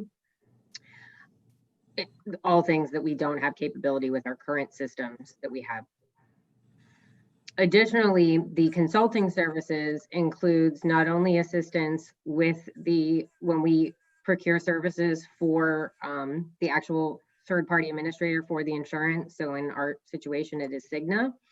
They also handle our day-to-day compliance issues, which we don't have anybody on staff that would have that skill set or that level of ability to be able to review those. So all of the compliance issues that you probably receive in the mail if you're on our insurance, they manage all of that for us.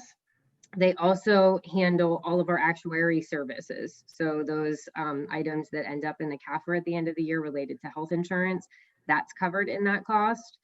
And additionally, they assist us with our day-to-day operation of our wellness program for our employees. So they actually do all of our flyers and items that we don't have to have public affairs and marketing handle for us.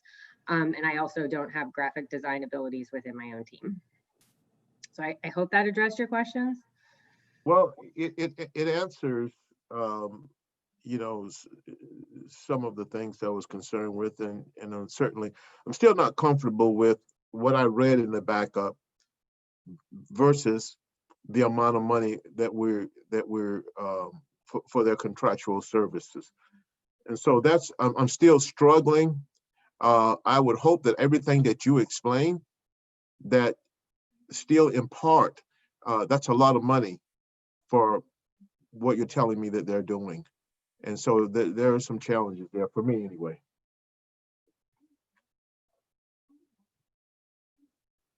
Commission, any other comments? Are we looking for a motion to either approve or not approve this item? Motion to approve. Mr. Mayor, did we call for public comment on this? I'm sorry if we did. I don't know if we heard it because we pulled this separately. Yes. Is there anyone from the public care to comment on this item? Has anyone written in on this item? No, sir. Anyone in the chamber? No, Mayor, there's not. Okay, I'm going to close this item to the public. We do have a motion from Vice Mayor Parnas. Second. And a second by Commissioner Hudak. Yeah, this is for approval, and this is a second from Commissioner Hudak on this. We have roll call, please. Commissioner Drosky, Yes. Commissioner Hudak, Yes. Commissioner Preston, No. Vice Mayor Parnas, Yes. Mayor Gantz. Yes. Item number 9 is a resolution of the City Commission of the City of Deerfield Beach, Florida, approving the ranking and recommendation of the Evaluation Committee to qualify and allow the top 4 ranked firms responsive to request for qualifications number 2018-19/06 for design build services, Kaufman Lim Construction Inc., D. Pompeo Construction Corporation, Gulf Building Inc., and MBR Construction Inc. to participate in the request for proposals phase of the design build contractor selection process for the Johnny L. Tigner Community Center Reconstruction Project, approving payments to the firms that submit the required design submittals during the RFP phase of the selection process, but are not awarded a contract, and providing an effective date. Okay. City staff, can you give us an update on this and maybe flesh out for the public? Absolutely, Mayor. So this is step one in the solicitation process for the bond funded project of the rebuild of the Johnny Tigner Center. The first step in the process was request for qualifications to gauge the contractors or the consultants' qualifications and experience to perform the work. So through this process, the city staff an evaluation committee chosen and approved by me has reviewed all of the responses received and has made the recommendation to you to move these four firms forward through the RFP process. In the RFP process, they will be going through a little bit more of an extensive exercise with staff to provide their understanding based on the design criteria package and the RFP document itself, as well as an element of community participation, what the facility being built should look like there. We already have an understanding of what the size of the building is going to be, generally speaking, what kind of programming will occur in there, obviously based off our experience with what we provide there at that facility today. Obviously, new building will allow us to enhance that quite a bit, though. Through this RFP process, they are going to provide us conceptual renderings of what they plan to build. So the level of effort that these firms will need to put forward are a little bit more extensive than what you've seen in the past. And so for that reason, and the level of effort that they will need in order for, that they'll have to go through in order for staff to effectively evaluate each one of these firms, they will be given a stipend of $25,000 to get us to that level of effort. The successful firm, should the city commission through the RFP process choose a successful firm, they will not be given a stipend. That will be absorbed in the final contract and their guaranteed maximum price. I think it's important to also realize that the $25,000 stipend is not, generally speaking, a loss for the city, because anything that these four firms produce for the city, the ideas and the renderings are ours. So for instance, one of the unsuccessful design build firms could have some very good ideas, but just not perhaps in the eyes of the evaluation committee or the city commission, the best idea, and we still are able to take advantage of that as well. Thank you very much, Santucci. Is there anyone from the public to speak on this item in the chamber or is written in? No, sir. And the chambers is empty. Okay. I don't see any hands raised. I'm going to head and close it to the public.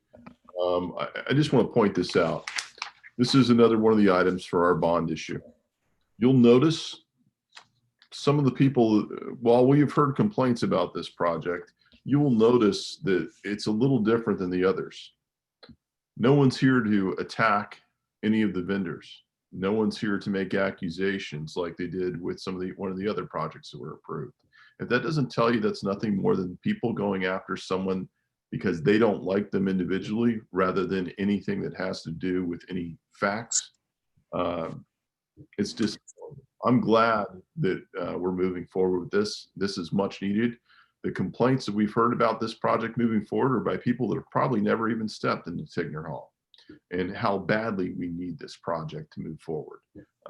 We owe it to not just the city as a whole, but specifically to that community who uses that probably more than a lot of the other facilities we have. It's long overdue. I'm glad we're able to move forward with this, and this is a step in the right direction. Commission. Motion to approve. Second. We have a motion from Commissioner Preston, second by Vice Mayor Parnas. We have roll call, please. Commissioner Drosky, Yes. Commissioner Hudak, Yes. Commissioner Preston, Yes. Vice Mayor Parnas, Yes. Mayor Gantz. Yes.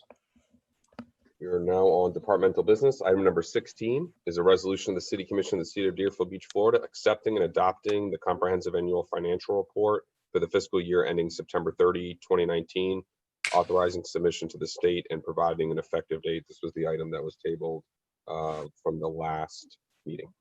Thank you. I will say this, I had the good opportunity to meet with our new CFO and our city manager to go over the CAFR, and I was extremely impressed and very pleased with the information they shared with me.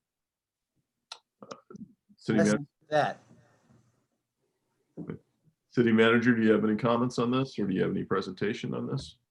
We do have the previous presentation ready should the City Commission want to see that presentation again. But as you said, Mayor, I know Ms. Tinsley did meet with you, and I believe she met with every single one of the commissioners, as well as provided opportunity to the public to meet with her. So at this point, and unless you'd like to see that presentation again, hopefully you have a level of comfort with the information that was provided, and I'll leave it. Okay. Commissioner Drosky. Thank you, Mayor. I, for one, do not need to see the presentation again.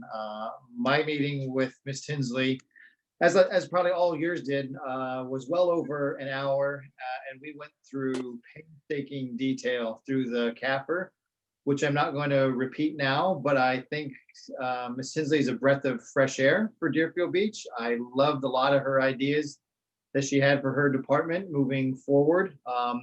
In particular, making the budget fit more with the CAFR so that the two documents are easily, you can kind of compare the two side by side. That's very difficult to do right now.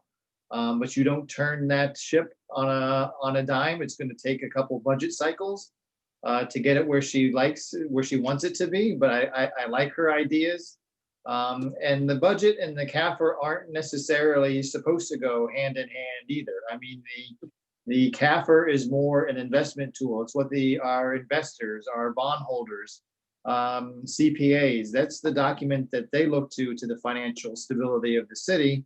Whereas the budget is more the day-to-day document that we deal with. So the two documents were never intended to be compatible, but her process that she explained it to me going forward to make them compatible, I like that, and I like the idea she has for her department. So I don't need the presentation after sitting with her during an hour this week, but I appreciate her time, and I think we're moving in the right direction. Excellent. I agree with that. Commission? Motion to approve. Second. I did open it to the public. Is that correct? In case I have, is there anyone that's written in to speak on this item? No, sir. Okay, is there anyone with their hands up? I don't see that, knowing that there's no one else in the chamber. I'm sorry, who made the motion? Commissioner Hudak, who is the second? By me. Second by Vice Mayor Parnas. Thank you very much. Gentlemen, we have roll call, please. Commissioner Drosky, Yes. Commissioner Hudak, Yes. Commissioner Preston, Yes. Vice Mayor Parnas, Yes. Mayor Gantz. Yes. Item number 17 is a discussion regarding the city's recycling program.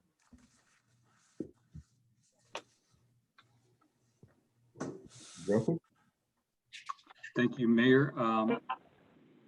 We have discussed this very recently, and Mr. Gressick did provide an update into the city's recycling program, as well as the current market conditions surrounding the recycling program.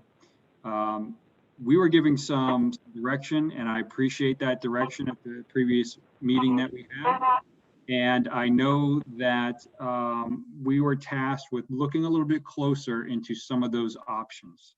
So I don't want to steal too much of Mr. Gressick's thunder here. So we have done that. We have those options to have each one of you look at a little bit closer. It is our hopes that as we provide this data to you and some of our the information that we were able to bring forward as it relates to the financial impacts of some of these options, that at the end of this workshop, you will provide us with some direction on how we should proceed with the city's recycling program, both in the short term, at least for now, as well as making some considerations for what we should be doing in the long run. And my hopes is that and I know that he's done a great job with his presentation. I hope that you will see the information and be able to make some of those determinations. Thank you. Thank you. Mr. Gressick? Yes, good evening. Can everybody hear me okay? Yes. Great. Well, good evening, Mayor, Vice Mayor, Commissioners. Thank you very much for the opportunity to speak to you on this topic again. As the city manager referenced, we did have a workshop approximately 1 month ago where we went into great detail some of the challenges facing our recycling program. We talked specifically about, if we can go to the next slide, please. So we talked specifically about some of the global challenges. We talked about some of the local challenges. So what I'd like to do as far as the agenda tonight is sort of touch upon some of the key highlights from that workshop, go into detail some of those short-term solutions that the City Commission gave staff some direction to look into a little further, and obviously address any questions that the City Commission may have, open it up for the public for their comment, and obviously, as the City Manager indicated, hopefully get some direction from the City Commission on how to proceed with the program going forward. Next slide, please. So again, I thought it was important to include this slide again in the follow-up presentation. You know, there's a lot more information out there regarding recycling than folks had previously. So, you know, there's an opportunity for individuals to become a lot more educated. All you need to do is basically type in recycling issues in any kind of search engine, and you will find a plethora of articles delving into this topic. Next slide, please. So again, just to give you a summary of the workshop, you know, we talked about what's happening globally. This is a worldwide impact that really started in 2018 with China blocking off imports of recyclables into their country. The ripple effect that had, basically resulting in extreme market volatility in the commodities, resulting in a huge supply and a less demand of these commodities, which would obviously further erode the cost and the value of these commodities. A new term obviously became apparent to us, the term contamination, again reflecting the value or the quality of those materials. And of course, we talked briefly about the unknown impacts of COVID-19, what that's going to happen as far as a global impact, as well as what's happening locally. To talk about the local conditions, we went into how at one point recycling was a revenue generator for the city. However, now it is an expense. And as of this year, we're looking at a $500,000 expense. If we continue the program as it stands, we are projecting an approximate $700,000 expense for fiscal year 21. We went into the whole issue of contamination. Contamination is occurring citywide. Unfortunately, it has increased, and we're currently in the neighborhood of 50%. Our net processing costs, which is exactly what we pay, those have gone up 830% since September 2018, and they continue to rise. And actually, literally today, we received the June numbers from Waste Management, and they reflected the highest net processing cost per ton that we've seen yet. So the trend continues to go upward. We do not know when that trend may stabilize or go opposite. All factors are indicating that it's not going to. As we indicated, most of the materials that we do collect are collected on the curbside program, approximately 60%. And we are not alone in these challenges locally. Coral Springs suspended their program a few weeks ago. We understand that Margate is considering it, as well as some other communities. We talked about the fact that there are no easy solutions to this problem. This issue was not created overnight. It will not be fixed overnight. There are several long-term discussions ongoing, and as you recall, we did go through some short-term alternatives that the city could look into further. So next slide.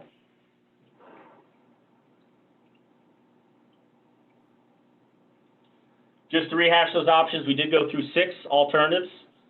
Just to go through those real quick, the first alternative would be obviously no change.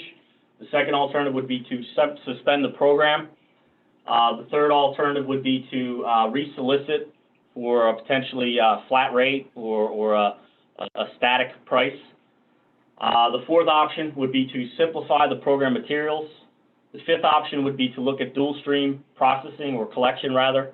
And the sixth option was to look at adjusting collection frequencies. Next slide, please. So of those 6 options, we were able to get some very good feedback from the City Commission and actually some residents as well to specifically look at option number 2, which would be to suspend the program, as well as a collaboration of options 4, which was to simplify or modify the program materials, as well as option 6, which would adjust the collection frequency. Next slide, please. So we talked about suspending the program. Obviously, you may recall in 2018, we suspended the program. The pros of that, obviously, you're going to fix your pricing. You're going to have a significantly less cost to dispose of these materials as opposed to processing them, about half the price.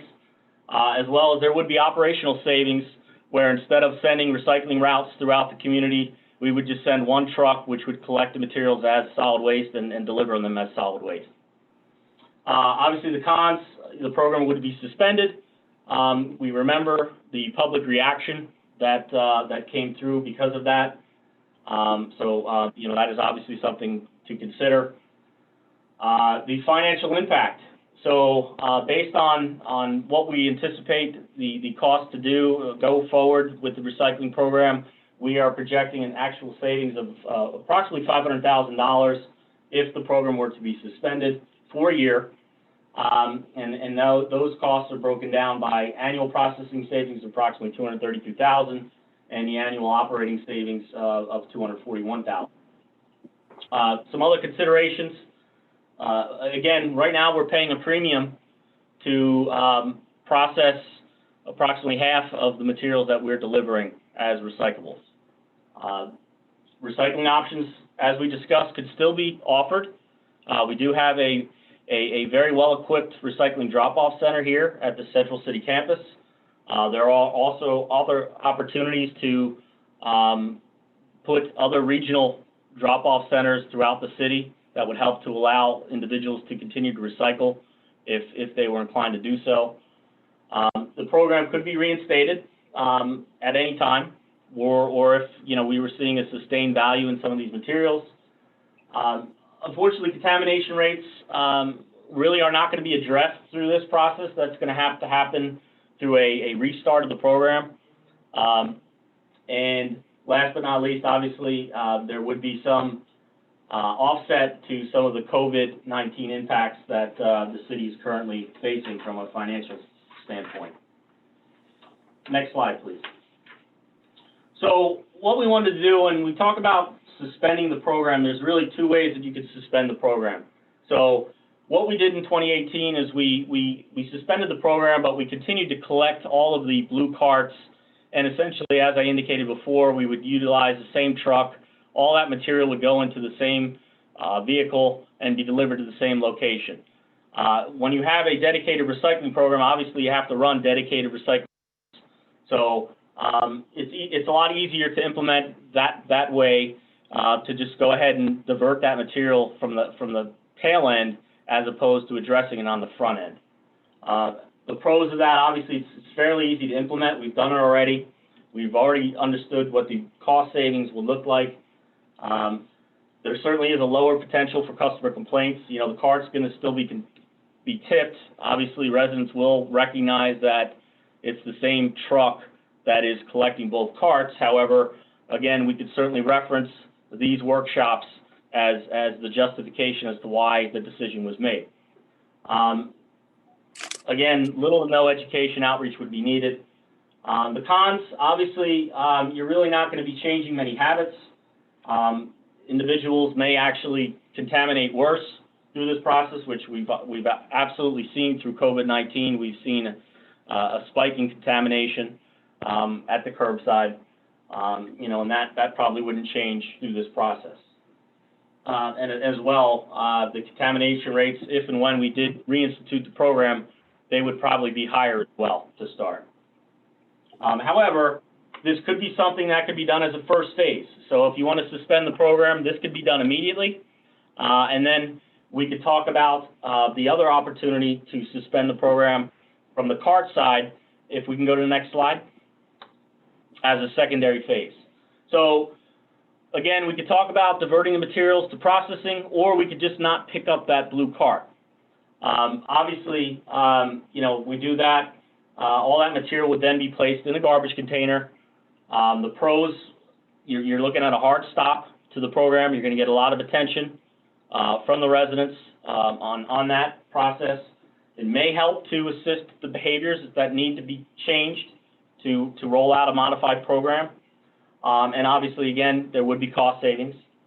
The cons, however, could be significant. Again, not only are we potentially suspending a recycling program, you're then going to not be collecting a cart curbside.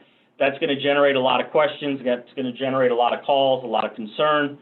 Additionally, you're going to have to address the volume, right? So you're no longer picking up that material in the blue cart. That material is going to go into the garbage cart. So you may have a volume issue, which ultimately may end up requiring additional service levels and potentially additional costs to the customer. Next slide, please. So the other option you wanted us to look into further was the combination of the modification of materials as well as the modification of the collection frequency. So right now, we collect recycling citywide curbside once a week. So the frequency change would be either bi-monthly or monthly. And as far as the materials, what we talked about initially was really just simplifying the materials to metal and aluminums so that we could really focus on those materials so they're fairly easy for individuals to recognize and in hopes that the contamination levels would decrease. Again, there would be operational savings through the collection reduction. The cons, initially contamination rates may be higher. So, if you're just telling individuals to now just look at cardboard and aluminum and are used to putting plastics and a number of other things into the cart, you may see a spike in contamination initially. The changes in the schedule may cause some confusion. However, we do have some solutions to that. And ultimately, it's going to be fairly difficult to assess the impact of that modification until you've had it some time to really see what the data is telling you. The financial impact, again, this is a moving target to some degree. There's a lot of variables. Assuming that everybody follows the rules, which we know most likely is not going to happen, you can project some savings there. However, I'm going to go into a little bit more detail where if we do remove some materials from the stream, that could have an inherent increase in contamination levels, so an unintended consequence, so to speak. The operational savings, again, would be coming from the reduction in the collection frequencies. Some other considerations. So your education outreach efforts would need to be pretty significant here. And as I mentioned above, savings would be strictly dependent on how many people follow the guidelines.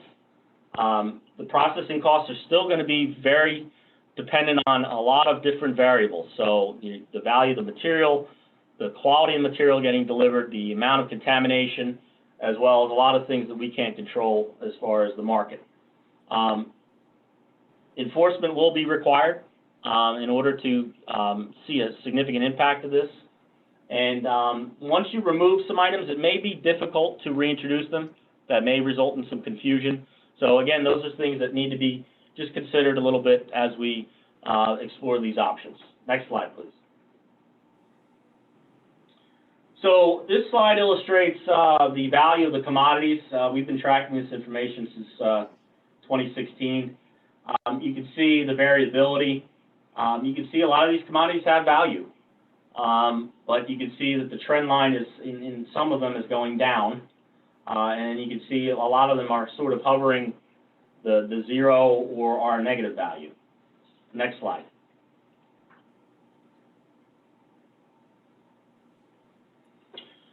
So I wanted to walk through this. This is actually the report that we receive from Waste Management on a monthly basis that indicates what our net processing fee is going to be. And this is from April.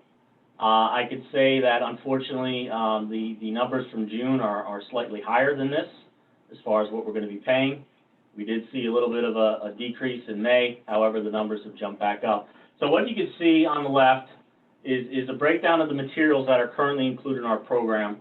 The next column indicates the various index descriptions for those materials. You can see what the value of those materials are in the next column and what those values are per ton. And then what you can see, what's in red, is based on the composition of our materials based on an audit that was done in March. So you can see that newspaper is approximately 15% of our stream. And then you can see glass is pretty high up there, almost 20%. And then you can see the 10% allowance that we get for contamination. And then you can see the 38.7% of excess contamination. And I have that circled because you can see what that does in the yellow column to the number. It significantly impacts it, and it brings that number down. And then what I have circled further below is there's a $99.13 processing fee that we pay, Waste Management. And basically, the value of those materials is taken away from that processing fee, and that's how you get to the $95.44. And the reason I wanted to put this slide up is just to reflect that if we were to pull all these items out except for cardboard and aluminum, and we continue to deliver them to Waste Management, they're going to be considered contamination at that $55 per ton rate. So again, I talked about earlier about the unintended consequence of what that could do if we don't strictly adhere to the program modifications that we would be proposing under this plan. Chad, can I stop you Next there slide. real quick, please, Chad? Sure. Yep. Because I noticed you missed one thing on the previous slide, which was that we would put roll-offs at regional, we do have a recycling drop-off center that we still utilize. In addition, we would also put roll-off containers at a location on the east side of town and then the west side of town as well, so that we could still maintain a recycling program through a drop-off for our residents as well. The other thing is, if we could go back to the slide we were just on. Okay. This question was actually posed to me as well, which was, do we need to tell Waste Management that we're just going to these certain materials? And contractually, our agreement, and Anthony can chime in if I get this wrong, but we're obligated to bring them our recyclable materials that we collect. So there is an obligation for us to deliver those, and so it's important for us to communicate what the city is considering as a recyclable material, which is why we would have to probably work with them, and that's how we think it would go. In other words, we couldn't just tell the public that we're picking up cardboard and metal and then have the program be otherwise. I'm not sure if that would necessarily work per the terms of our contract. Mr. Manager, just to directly answer that, our contract does contemplate and provide for changes to the waste or to the recycle stream, but it would be upon mutual agreement of both parties, being the city and Waste Management. Mm-hmm. In other words, Waste Management can actually tell us that they're not accepting the fact that we're limiting our stream. If we're having some of other items dropped off at a drop-off place. So the way the contract is written, there are the ability to adjust the streams, but Waste Management would have to agree to that. Wonderful. What I will say is that they have worked with us rather well on our ability to suspend the program should the city commission choose to do so. So that is a positive. And if I could address that a little bit as well. So again, the city manager touched upon it. You know, we would have regional drop-off centers that would still collect all of these materials. So there would still be this material accepted in the program. However, at the curbside, we would educate the residents to just put whatever modified materials we would want them to put in the cart. Again, the focus there is to address the contamination, reduce contamination, and those individuals that you know, may be a little bit more disciplined from the recycling standpoint are going to take the extra effort if they want to do so to go to those drop-off centers and be a little bit more diligent and reduce contamination. So that is the concept. That's the approach. Absolutely, there will need to be dialogue and coordination with Waste Management. You know, we have had preliminary conversations with them on potential modifications, and they have indicated that they're willing to work with us to create the best program that we can create. So we are cautiously optimistic that we can do that, and you know, hopefully we will have those conversations in the very near future. Next slide, please. What I want to do here is just throw up some graphics in regards to what the collections would look like. So this would be your bi-monthly, basically split the city in half. Half the city would go 1 week, half would go another week, and then, you know, we would rotate the next second half of the month. Next slide. Again, if we were to do a monthly, one time per month collection, this is just broken up by district, but the concept here would be, you know, break up the city into weeks, and then each week would be broken into 4 different days, collection days, and that's how we would be able to really pinpoint the contamination issues that we're seeing, and hopefully address those through education outreach and focused, you know, attention to those areas. Next slide, please. So like we did in the last workshop, we wanted to just kind of go through what these estimates would look like from a financial standpoint. So you can see what the current program looks like. Obviously, there's no savings there. If we were to suspend, you know, we've indicated what the estimated cost would be, what the monthly savings would be, what the 6-month savings would be, annual savings, and then what it would look like through the remainder of fiscal year 20. On options 4 and 6A and B, as you can see, I have the processing estimate in red.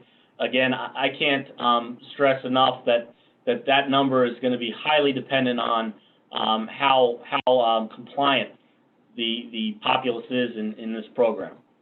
Because if we don't get a high level of compliance, it's even possible that those numbers may be higher than what we're currently paying.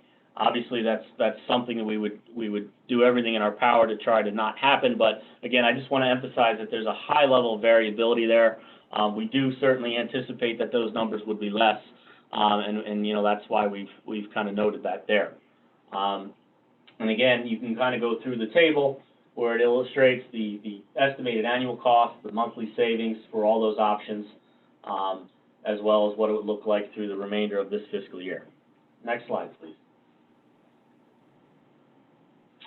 So again, you know, some of the feedback that we had gotten from the commission at the last meeting was that, you know, wanted to kind of get a direction of where staff was looking to possibly go with this. Obviously, taking in consideration the city commission's feedback from the last commission meeting. Obviously, we're going to take that feedback again tonight. So Obviously, the recommendation from this standpoint would be to modify the collection program. We could do that effective immediately. Again, that can be done through the tail end of the process where we continue to collect those carts curbside and just divert them to a different location. We could do that in a phase 1, and then if the city commission wanted to, as a part of a phase 2 suspension, we could stop collecting that blue card at the curb altogether. However, again, staff would recommend that we certainly get some education outreach out there prior to doing that. And as the city manager mentioned, we would continue to utilize our central city campus drop-off center. We could locate satellite drop-off centers on the east and west side of the city to allow for residents to utilize those sites to accept all of the program materials throughout the entire suspension. We could get those put out there fairly quickly. And again, this is a model that's used throughout the country where there's, they don't have a dedicated curbside recycling program or collection program. It's basically the residents go to that location, and typically you see significantly less contamination rates in programs like that. As far as a modified program, again, the strategies that we've talked about tonight, we would continue to explore, which would be to modify the program materials. As referenced, we would need to have some conversation with Waste Management. Again, we would kind of need some direction from the City Commission in regards to what frequency we would be looking at as far as the collection. Do you want to continue the weekly? Do you want to reduce it to bi-monthly or a monthly? Understand that there's going to be a code enforcement aspect of this program that's going to need to be part of it to ensure that it's going to be successful. And again, the regional drop-off centers could stay permanently if that's what is desired. As far as timeframes for rollout, certainly we could do this at the start of the fiscal year. Our recommendation would be to maybe string it out a little bit longer to give us additional time to vet this out and make sure that the residents do understand that this is a hard stop to the program. And when we do reinstitute this program, we do want to make sure that the residents, really understand that there's really strict adherences that we're going to need in order for this to be successful. So there's options in regards to when this could be restarted. I think at this point, I'll be happy to take any questions that the City Commission has, and we'll go from there. Thank you. Thank you very much. Vice Mayor? Yeah, I have a couple of questions. We've been playing with this for well over a year. There's no real improvement in the contamination rate. Cutting down when we're going to pick it up or not pick it up, how is that going to improve the contamination rate? If people cared, they wouldn't constantly contaminate loads of recyclables. I haven't heard anything that's going to improve that percentage, which means we're losing money. So when are we going to face the fact that a majority of the people, especially in multiple dwellings, really don't care? Maybe if their garbage bill goes up and it costs them more money, then we can do something. Until then, how long have we been doing this without success? I don't see a path for success in this proposal. Somebody tell me how it's going to help us get within an acceptable contamination rate. Okay. Commissioner Hudak? Thank you, Mr. Mayor.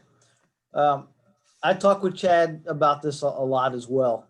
Annually, the city collects about 71,000 tons of recyclable, and 3,550 of it is actually trash. So as opposed to paying $43.77 For that trash, we're paying $95.44 because an individual put an item in a recycling bin that they shouldn't. The city's paid over, our residents' taxes have been $183,000 more because of our contamination rate. The question I have for Chad is, I was reading the Pelican article probably last month with regards to recycling. And one thing they brought up was Pompano and their program and how their costs are not dependent on the contamination rate. Can you explain a little bit about the difference between Pompano's program as Deerfield's program? Absolutely, Commissioner. That's a great question. So, you know, in the solid waste industry, we have a phrase that we say is all solid waste is local. And basically what that means is every program is different, as every city is different. And to that point, you know, as you know, the city of Deerfield Beach hauls our own materials. City of Pompano contracts with Waste Management to handle that for them.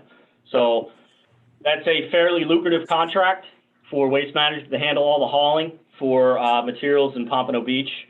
That contract was entered into 2015, which was before all of this contamination and everything else really became an issue. So part of it is because it was negotiated as part of a larger value of a contract. And part of it was because that contract was negotiated prior to these recycling issues coming to a head. That contract is set to expire in 2022. And you know, I certainly know the individuals in charge down there, and they certainly acknowledge that they're probably not going to be able to get that same type of arrangement going forward. Just a couple of follow-up questions, if I may. Sure. In 2018, the city received about $160,000 from $165,000 in our recycling program, and now we're paying $550,000. That's a $715,000 swing in 2 years. I think it's evident with regards to the choices that we need to look at. Even if we weren't faced with these shortcomings because of COVID, we really have to look at this, and I'm glad we're bringing it up now. I know the previous commission had a very tough choice to make, and when they suspended the program, there was a lot of fallback. But I think we have to be as responsible as they were in making the right choice here. Commissioner Drosky. Thank you, Mayor. In addition to the economic impact that we're talking about with my prior two colleagues' comments, there's also the economic impact. And Mr. Gressick, if you could please put up your presentation again and go to the page, the second commodity values page, please.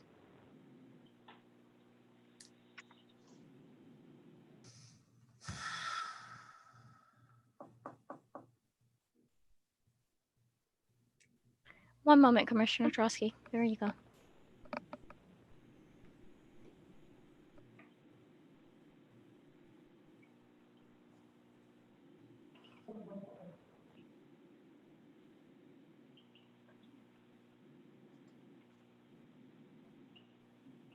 That's the one.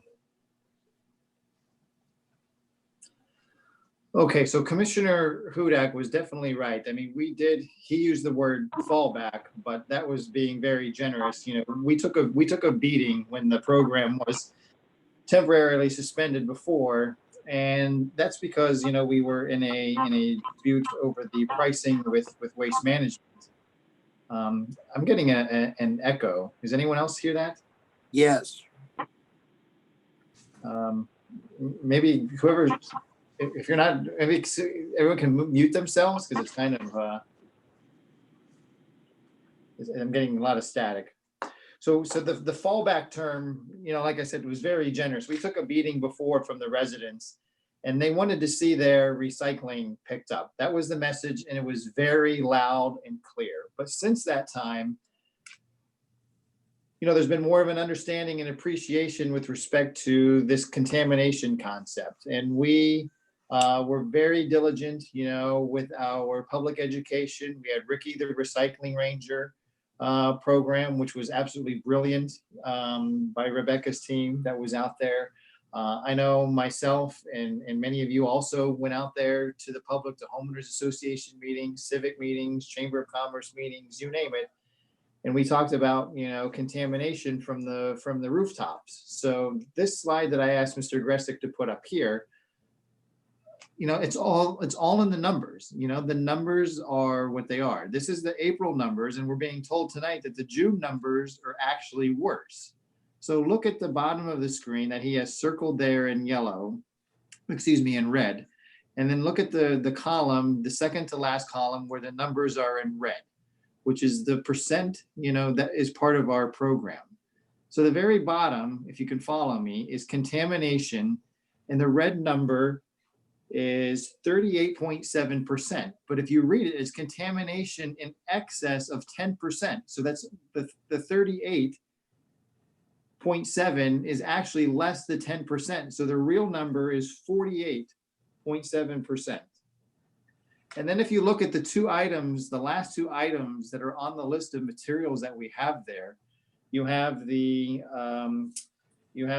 poly-coated cartons and then the glass 3 mix. Those two are negative numbers.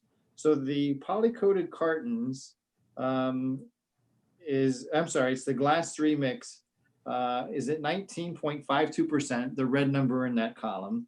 And the number above that, the plastics 3 through 7 is 0.5%. So that's 20% there. So if you take 48% plus the 20% that has a negative value, that's 68%. And now we're told it's higher. Almost 70% of our recycling either has a negative value or is garbage. What are we doing to the environment where 70% of what we are recycling is garbage or a negative value? Forget about the economic aspect of it. Just look at it from an environmental standpoint. What are we doing here? So a reset is definitely in order. So I mean, you can put us back up. That's the point I wanted to make on that slide. So as far as going forward, I mean, a suspension, in my opinion, is in order. It's not, to me, for economic reasons, although that helps. But I think the proof is in the pudding, in the numbers there. We're just not good at recycling, and so we need to really do a hard reset and determine what materials have value going forward, and to collect those commodities. Going forward, I do like the idea of keeping the Central City campus, where those people who are intent on recycling, who don't want to lose their recycling, who are avid recyclers, that they have a place to take their recycling. And I don't want to lose that. And those 3 locations gives those individuals and those people the opportunity to do that. And that's what we did not have before. It was basically a suspension citywide, and they did not have that opportunity. Now you have that opportunity. You have the opportunity to recycle if you want to continue to do so. But those that are curbside, who continually to recycle poorly or just throw it out as garbage, that's what we have to focus on. So I would be in support of suspending the program so we can get our rebearing. As far as when, we were given 2 options here: October 2020, which is the start of our fiscal year, or January 2021, which is the beginning of the calendar year. To be quite honest with you, I would think that the beginning of the calendar year makes more sense. October is just right around the corner. If you're going to suspend the program now and in 3 months' time start it up again, first of all, there's no guarantee you're going to educate or get the word out to everybody in that 3-month period of time.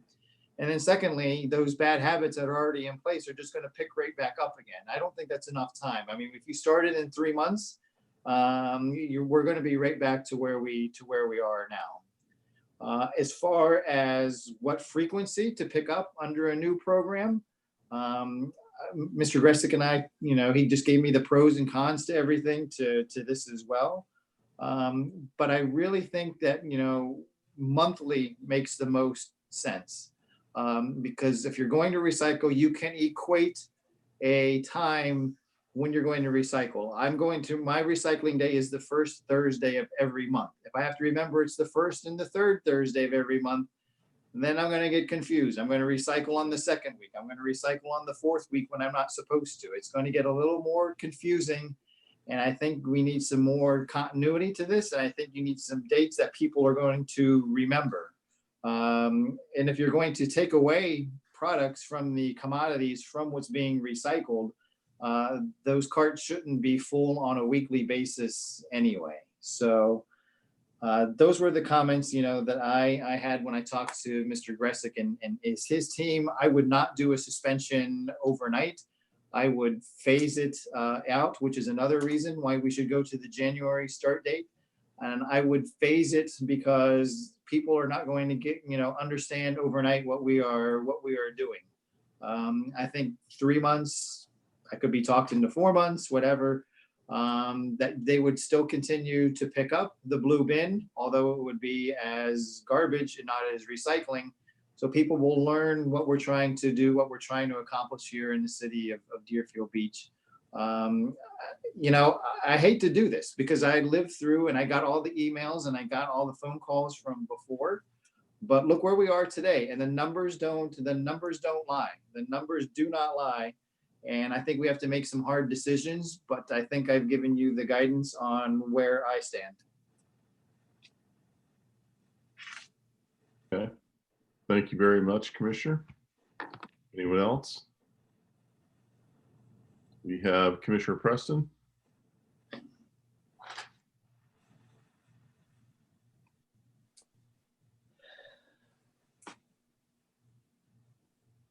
Commissioner Preston? Yes.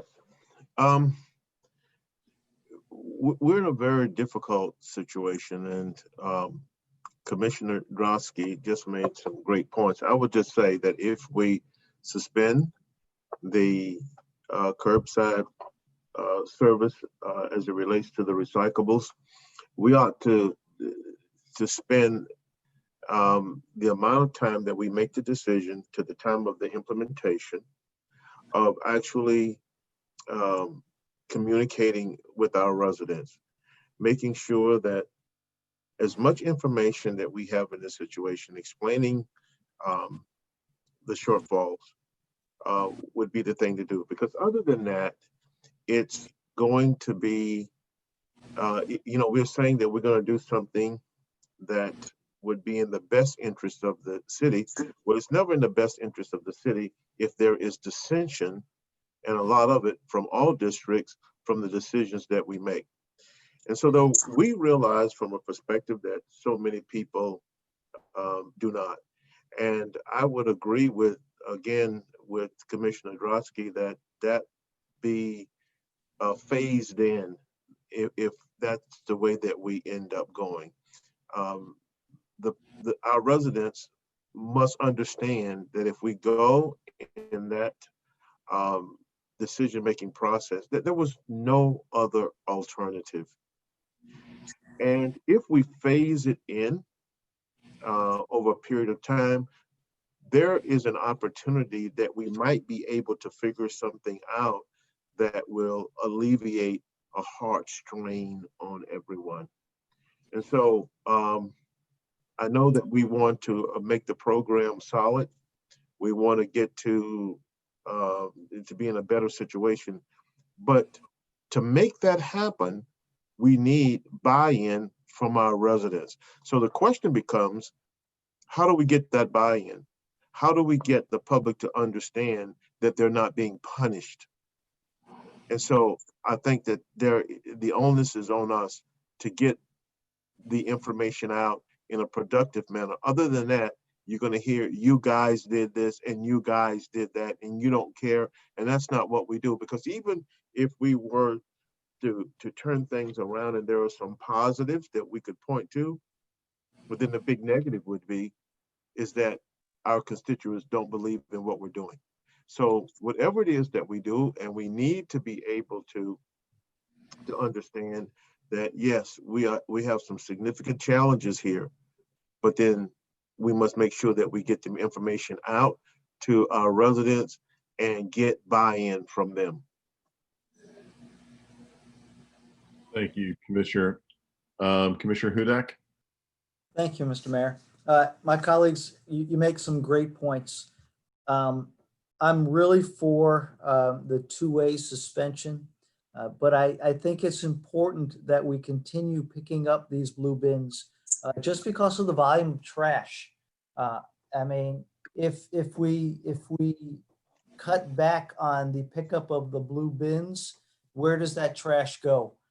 Individuals are going to have to get larger trash cans. I mean, on a weekly basis, you know, my trash cans are packed, and maybe it's because there's 4 of us in the house. But I think it's important that, you know, we keep the same cycle, the same mind frame. As far as keeping the recycling drop-off center open, I think that's extremely important, as well as adding the 2 centers, one in the east and one in the west, to make sure that individuals have the opportunity to recycle, as Commissioner Drosky said. And then when we do the restart, I think it's at that point that we start looking at option 4, and again, do a slow restart, deciding on what 1 or 2 commodities we want to pick up.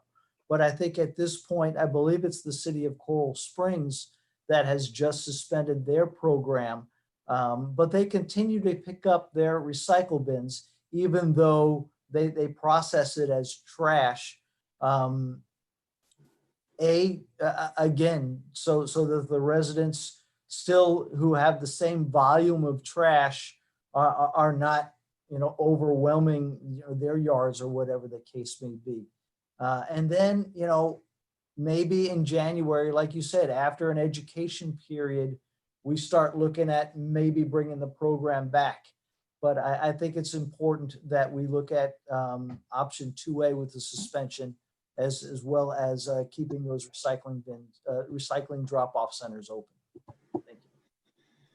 Thank you. Are we looking for clear, do we have to vote on this? Is this something we need to open to the public, or what would we like to do? Mr. Soroka? He's muted. There we go. Okay. Sorry, I was muted, Mr. Mayor.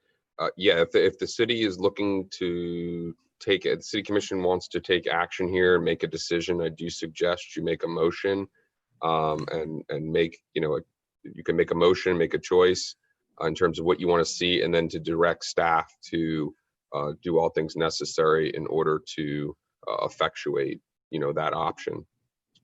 For example, if you wanted to suspend either on a temporary basis or otherwise, I think there's like a 1-page, very simplified document that Coral Springs executed that's been provided to me that just provides for, you know, the temporary suspension for a period of time. And that would be between, you know, the city and waste management. And if you are going to take action, I do recommend, Mr. Mayor, that you open it up to the public. Okay. Before I do that, I believe Vice Mayor Parnas would like to speak again. Yes, thank you. Gentlemen, we've went through this before. We've gone through trials. Waste Management put out all kinds of education, held meetings. We have held meetings. I've invited them to district meetings. The education has been there. Signs have been put on the bins, what goes, what doesn't go. We have not been able to get the public to comply. Question is, how much can we afford paying through the nose for people that don't care? I know it's a difficult decision, and I know it means heat. And I'll quote Harry S. Truman, one of our presidents. You can't take the heat, get out of the kitchen. It's a tough decision. How much money did it cost us in the last 6 months? What'll it cost between now, it's June, and January, to go through this charade that they're going to change when they haven't changed since the last suspension? That's the decision. Are we gonna keep paying through the nose? And then eventually, come budget time, raise the garbage fees because we can't afford losing money, spending money when we're not collecting the correct amount. Vice Mayor, That's what this comes down to. what direction would you like us to do? Do you want to follow what's been recommended? I would suggest that we give them 30 days notice and then have a temporary suspension with education going out. You want recycling, it must be improved or we cannot continue to waste money. We don't want to raise either your millage rate next year or a garbage fee next year, have a special garbage fee, but somebody's got to pay for the contaminated recycling. And if you can't cooperate, then everything is just garbage. It's a hard pill to swallow, but I don't see an alternative. I think we're fooling ourselves. We've spent a year or 2 years trying to get them to change and recycle properly. It's failed. Let's be honest. 38% contamination when we're supposed to be at 10 is a terrible failure of the program. How long are we going to keep a failed program running at a higher expense? That's my question. I haven't heard an answer. Want to put it off to January? What will it cost us between now and January? Extra. Do we have that money to spend just to be nice guys and not take the heat? I'm willing to take the heat if it's the right thing to do. People don't want to comply with the rules. Sorry, we can't continue a program that's costing everybody a lot of money. Okay, so you're suggesting we suspend the program immediately? Within 30 days. Okay. It looks like we're going to be taking an action. Is there anyone from the public that would like to speak on this item? I don't see a show of hands. Is anyone written in, Madam Clerk? No, sir. Okay. Anyone want to take a stab on what a motion might be in order to give direction to staff, and how do we want to proceed? I'll make a motion. I'm not afraid. I will say this, though. I believe it should be, any program that we have should be bi-monthly. I think there's enough recycling material that could be collected that you're going to have an issue with the size of our recycling can not being able to hold all the material if it's just once a month. That's my opinion. I'm sorry. Hand raised. I got my hand raised. Right ahead. Okay, so I guess the first question I have of many, I guess this isn't the first one, but I'm not sure if this is for the city attorney or the city manager or Chad. But what notification do we have to give a Waste Management of our intentions on suspending the program, if that's how the commission goes? So Commissioner, Waste Management is prepared to receive a suspension notification as early as tomorrow. We could implement that suspension as early as probably next week. The thing to keep in mind in terms of the notification, as the Vice Mayor has indicated, consider that the curbside, suspending at the landfill, in other words, continuing to pick up that cart at the curbside is, for lack of better words, pretty transparent to the resident.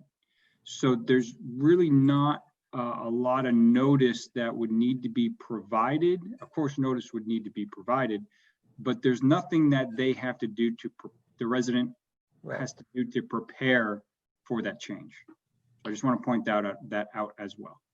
So theoretically, I mean, we could suspend it, next week, continuing with the pickups only, again, the stuff that we pick up in the blue bin is just going to be processed as trash. And I think that's kind of what Coral Springs is doing right now. Is that correct? I believe so. Mr. Attorney?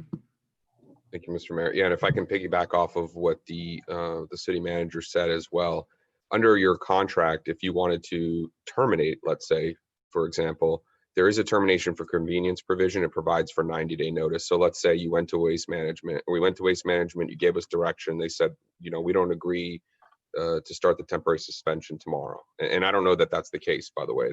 I know that they've already been informed of the city's intention to explore that option. But, you know, like to the mayor's point earlier, if we wanted to make changes to the waste stream and they said no, and we still wanted to move forward, there would be a termination for convenience. That notice under our agreement requires 90 days to get out of that contract. So that's really the only definitive notice requirement specified in the agreement. And I believe it looks like Ms. Herrera may be on as well. So if you were contemplating something, you may want to speak to their representative who may be here, who may be able to indicate whether they would be amenable to that. And I would just ask for the benefit of staff who may have to follow through on this and craft language, that if you're contemplating a suspension, if you could be a little clear in whoever makes the motion in terms of what that period would be, that would be much appreciated. Hey, gummit. That time of my life where it's right there and it's gone. I think I can create a motion. Okay. We suspend according to contract no later than 90 days, but shorter if Waste Management agrees. Mr. Vice Mayor, if I may, I just want to make sure I was clear earlier. You have the ability to, to request from Waste Management, and they could agree to suspend it without waiting 90 days. If they refused, for example, and you still wanted to move forward with getting out of the agreement, that would be where the 90-day notice would come in. So Okay, then it was clear on that point. We suspend, and management, if it occurs, if they agree, there's no problem. I'd like to try to propose something as well. I'd like to look at Chad's 2A suspension option with keeping the drop-off bins, the one we have in the central, the one in the east, as well as in the west. And I'd like to suspend the program until January of 2021, at which time we can determine how we want to go ahead and move forward, whether it's with the limited waste streams or with reopening the program fully. Does that give staff proper direction? Could you clarify when would the start of that suspension be? The start of the suspension would be as soon as operationally feasible. Contractually feasible. Well, I don't know if there's a contract that says we can't suspend it. It's to the termination part, but contractually, operationally, whenever we're legally allowed to suspend the program. Okay, understood. And my understanding is the staff had discussed this potential option with Waste Management, and I know they sent a draft for consideration if you're going to explore this. I believe the period in there was from tomorrow through the end of the fiscal year, which would be right around October 1st. So it seemed like by providing that draft, they were amenable to that. If you want to go beyond that, like I said, and have direction happen tonight to go beyond that, you may just want to ask them. Again, I think a representative is on. If the representative is here, I'd like to ask, because I agree with Commissioner Drosky in that just doing it for 3 months, I don't know that we'll be able to have the education that we need, and the impact that it needs to have. So if Ms. Herrera is there and she has the ability to speak on it, it would be great. Ross, I see you have your hand raised first before I go to Ms. Herrera, if that's all right. My comment is, we just need to land on a date. This whole, if the contract this, if the contract that, I mean, we have the ability to do what we want. So let's land on a date instead of trying to be too cute. That's January 1st. Is that, No. Too long a period. I suggest we're July. suspending it. We're suspending it immediately. Okay, immediately. Fine. Okay. I don't know if we want to have, Ms. Herrera, do you have something you want to add? Only if you have a question, Mr. Mayor. Good evening, Mayor and Commissioners. Thank you for being here. The general gist that I'm getting then is to suspend immediately and look for a possible reinstatement in January of 2021. Whatever that might be. Is that what I'm understanding we're looking at doing here? That would be my proposal. Okay, with keeping the current recycling locations throughout the city open. Yes, sir. Yep. Okay. Commissioner Preston? An immediate suspension, I'm just challenged with that. I would just like a bit more period of time to, I think we should, to be able to properly advise the public of what's going on. I tend to agree with Commissioner Preston. I think at the very least, let's continue the program till the end of the month. And July 1st, that we will July 1st. program. It'll give us enough time to let people know. And I see Ms. Herrera has her hand raised. Do you want to add something, Ms. Herrera? Yes, Mr. Mayor, again, good evening, sir. I just wanted to say Waste Management will be happy to work with Deerfield Beach to figure out a solution for the contamination and to work to better the program. Certainly, as Mr. Soroka pointed out, we have provided the city with documents to temporarily suspend the program, consistent with the documents that we provided for Coral Springs. The period of time that we preliminarily placed was from tomorrow, June 17th through October 1st. Anything beyond that, we would certainly have to discuss with my team and the city staff. But just to let you know that we are amenable to the temporary suspension, much like we've done with the city of Coral Springs. Thank you. Thank you.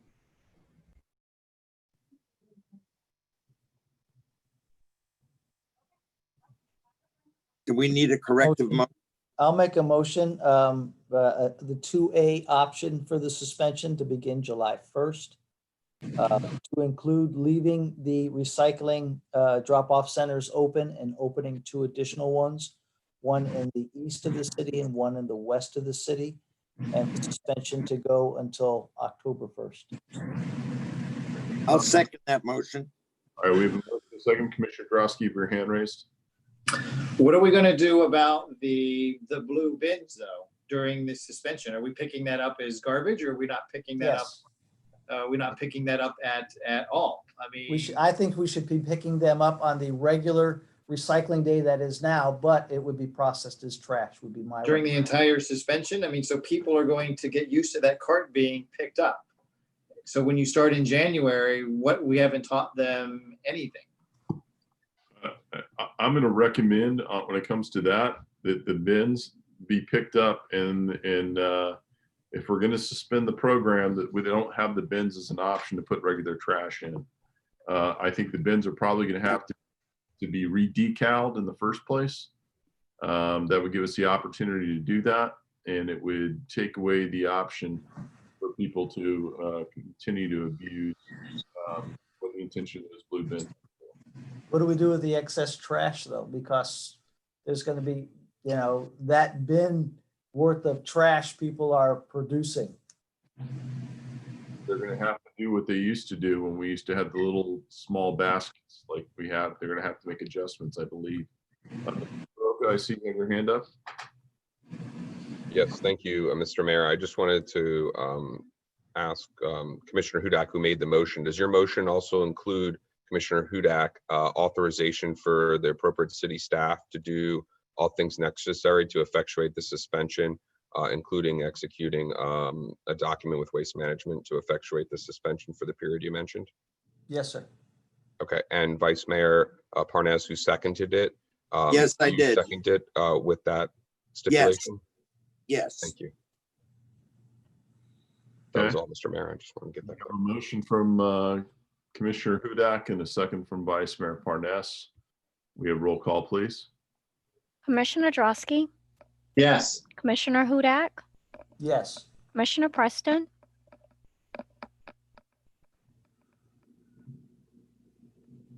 Yes. Vice Mayor Parnas, Yes. Mayor Gantz. Yes. We are now at comments by administration and legal. Okay. Legal, you want to go first? Sure. Thanks, Mr. Mayor. I just wanted to point out one issue. There's been a number of executive orders issued by the governor. One of those was to provide for virtual meetings, similar to the ones that we've been conducting in the past. Tonight, we had a bit of a hybrid. You saw some folks in the chamber tonight for our public hearings. The executive orders, at this point, as of tonight, that virtual meeting provision was extended through June 30th. So there have been requests for the governor to further extend it, particularly from the Tri-County area. For example, the Miami-Dade League of Cities sent a letter. Some cities have sent a letter individually. But as of tonight, I'm not aware of any further extension. So I just wanted to point that out. It could be that we do get an order doing that within the next week or so. But, our next meeting is July 7th. And if it's not further extended, we may have to make adjustments and consider what we're going to do in terms of holding that meeting similar to how we did. And I know I've discussed this with administration and the manager, and we've talked about options for that and making sure that social distancing can still be maintained and things like that. So I just wanted to point it out. To the extent you feel strongly that it should be extended, let me know. And it doesn't have to be today. You could give me a call, but I just kind of wanted to put that on your radar because this is our last meeting currently before that deadline would expire unless it's further extended. And I have some additional comments, but they're really about item number 20. So I'll speak to it when we get to that item. And that's all the comments. Okay.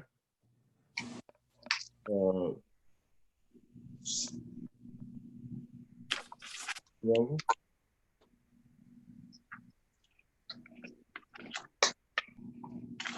I couldn't hear you on that, but if I have any comments, I do have a few. Yes, please. Thank you. Just want to give some updates on some of the activities that have been going on in the beach area. We have come very close to completion on the post-Palom sod project. We have redone that berm entirely, resculpted it, redone the complete irrigation. We were, I think, 5 pallets short today of completion of that project, and pending any rain, which has impacted our ability to complete this project any sooner, we should have this done by the end of the week. So unless you see any large rainstorms, which have been pretty consistent lately, we should have that completed by the end of the week.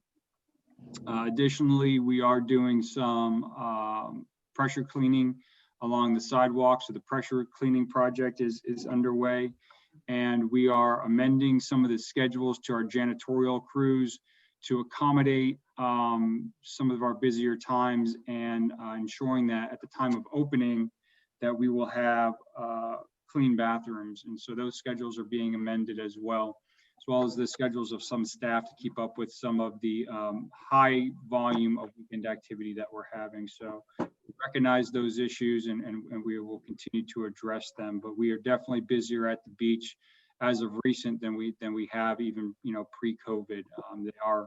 They are quite the crowd that we have down there. Additionally, the restroom renovation, we're likely to be able to open up those main beach restrooms here shortly. We've done a number of things to those restrooms to improve them at the request of the City Commission through the budget process last year. We replaced the entire drop ceiling. We've removed and installed new air circulation system within the women's restroom. All the lighting, mirrors, the entrance doors, partitions have been replaced. We have replaced a lot of the tile within there, new epoxy on the floor. It'd just be completely redone. We'll have a few things to do once we reopen, but those things will be minor and only require periodic closures. And so we should have those up and ready here in a little bit as well. And that's all the comments I have for this evening. Thank you. Moving on to the next item. Okay, City Commission business, item number 19, a resolution of the City Commission of the City of Deerfield Beach, Florida, declaring the City of Deerfield Beach essential, urging Congress to provide fair, direct federal emergency support to local governments to reopen and rebuild local economies, directing the city clerk to transmit and distribute this resolution, providing for an effective date. Thank you. Commissioner Hudak, this was your item? Yes, it was. I just think it's extremely important that, you know, we advise the importance of you know, the emergency support that that we're able to get our local economy back and running. And that's why I wanted to go ahead and submit this. Thank you. And I'll make a motion. Okay, we have a motion from Mr. Hudak. Looking for a second. Second. Okay, is anyone from the public written in or is online to speak on this item? No, sir. Okay, not seeing a motion in a second. We have all in favor? Aye. Those opposed? Passes unanimously. Thank you very much, Commissioner Hudak. Item number 20 is a resolution of the City Commission of the City of Deerfield Beach, Florida, opposing the placement of a proposed county charter amendment on the November 2020 ballot that would allow the county to supersede city zoning and other regulations for county projects within municipalities, directing the city clerk to transmit and distribute this resolution and providing for an effective date. And Mr. Mayor, if you could recognize me at some point, I can give a brief summary and update on this item. If you could. Yes, thank you, Mr. Mayor. About 10 days ago, or about 6 business days ago, I, along with my other city attorney colleagues in Broward, received a proposed county charter amendment agenda item from the county attorney's office that would purport to amend the county, place an item on the ballot in November to amend the county charter to provide a provision that would allow the county to supersede city zoning and other regulations for their projects within municipalities. And specifically right now under the county charter, there are 3 areas of laws where county ordinances trump municipal ordinances when there's a conflict. And those 3 areas are land use, ethics, and minimal environmental regulation standards. So the charter amendment that was proposed and was proposed to go on today's county commission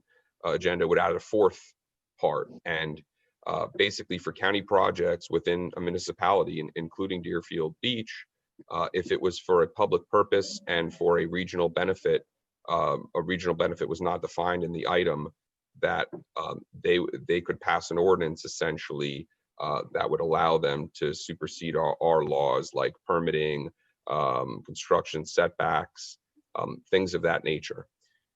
So we received that, as I said, about 10 days ago. Yesterday, I received a further update on that there were a couple of optional variations of that. There were 3 other proposed versions of that were a little more limited in scope, but ultimately provided the county with a form of preemption for certain of their projects within the city. That item was scheduled to be heard today at the county commission meeting. It was item 82 on the agenda. I did watch some of it. There was a pretty thorough debate on it for at least over an hour, maybe even 2 hours. And before the county commission was going to vote on the item, they had a power outage. So there was no vote on the item, and it's actually been rescheduled for Thursday. Thursday at 1 p.m., I believe, was the time certain that was provided.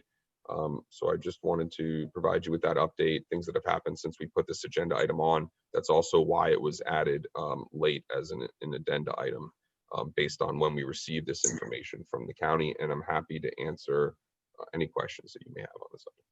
Thank you, Mr. Roca. Yes, I asked this item to be added. We found out about all of this late. Normally we would not be doing this, but the timing of it was unfortunate and we had to take a swift, immediate action. This might just be more of us having a collective voice and voicing our opposition to what the county's trying to do. They've made some rather strange moves here lately, especially what was on the agenda for today's meeting. And maybe, hopefully they got the sign if their power is being cut off, maybe because they're trying to reach on their power. Maybe that's why. So I will say this, the city of Deerfield Beach goes out of its way to put in proper setbacks, protect our residents. We put out extended notifications, and we've prided ourselves in that. And we've done a lot of work to try to get to that point, and to try to have that taken away when it comes to a county project. That might be the explanation we might get is, well, there are certain circumstances, some strange things that have occurred that require them to do this. I can tell you there have been plenty of things along the way in the over 10 years I've been in office that I've seen the county try to do, that by taking away the notification setbacks or anything like that, that doesn't serve the residents. It ends up hurting us. So I would never want to see that taken away from us. And I'm going to encourage everyone to contact, and correct me if I'm wrong, if I'm mentioning any names of people that were leaning in the direction of not supporting this, but our county, one of our county commissioners, Commissioner Mark Bogan, from my understanding, his argument was in favor of the county doing this. And I ask everyone to contact him to voice their opposition. I want to thank County Commissioner Lamar Fisher and County Commissioner Beam Fur, who were in agreement with the cities on this. And I also encourage everyone to contact Commissioner Steve Geller. I believe he was in favor of this as well, and as well as Mayor Dale Holness. So they're all fine men who will be happy to listen to you. So I encourage you to please contact voice your opposition. Commissioner. Thank you, Mayor. I think you called on me. Yes? I didn't hear you. You called on me, yes? Grosky, yes, I saw your hand raised. Oh. Thank you, Mayor. Thank you for bringing this up. This is so important, and I'm glad that you brought it up.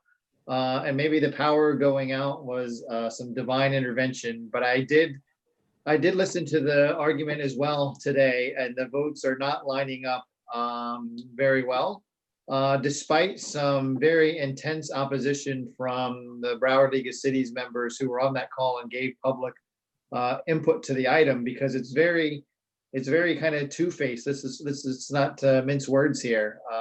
You know, that every year the county goes up to Tallahassee and yells and screams at them for taking away their home rule on this project and that project. And that's exactly what they're doing to the cities on this particular project. You can't really have it both ways, but apparently they think that they do. So this is, you know, stripping the cities once again of our ability to regulate ourselves as to what is best for us. And it's such a poorly worded amendment in the first place. I mean, what is regional? What are the projects that they're even talking about? There's no list. The backup to this was very insufficient. And then all of a sudden, as the city attorney said, then 4 proposals, you know, magically appeared, you know, late Friday on this.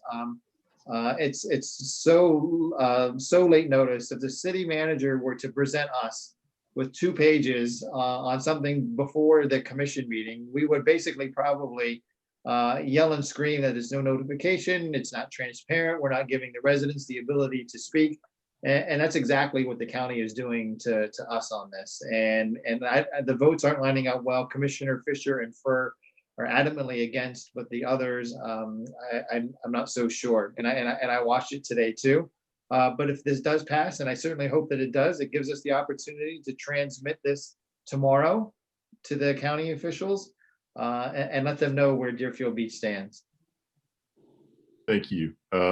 Yes, Vice Mayor Parnas. Yeah, there was another item that I'm glad was defeated today. The item of hiring a paid mayor or electing a paid mayor. The system that they have now works pretty well, where the 9 members of the county commission elect their mayor every year from among them. and it's worked for many, many years. The idea that we need, we do have Bertha Henry, who is the administrator. Now they wanted to add a paid mayor, and I'm happy that it was defeated today. Yes, thank you. Looking for a motion for this? Motion to approve. Second. We have a motion from Commissioner Preston, second by Commissioner Drosky. I believe was that Commissioner Drosky or Commissioner Hudak? Commissioner Drosky, thank you. All in favor, say aye. Aye. Aye. Those opposed? Okay, it passes unanimously. Our next item. Comments by Mayor and City Commission. Okay, let's start with District 4. I knew it. It's so rare that I second or make the motion that you're not used to. I get it.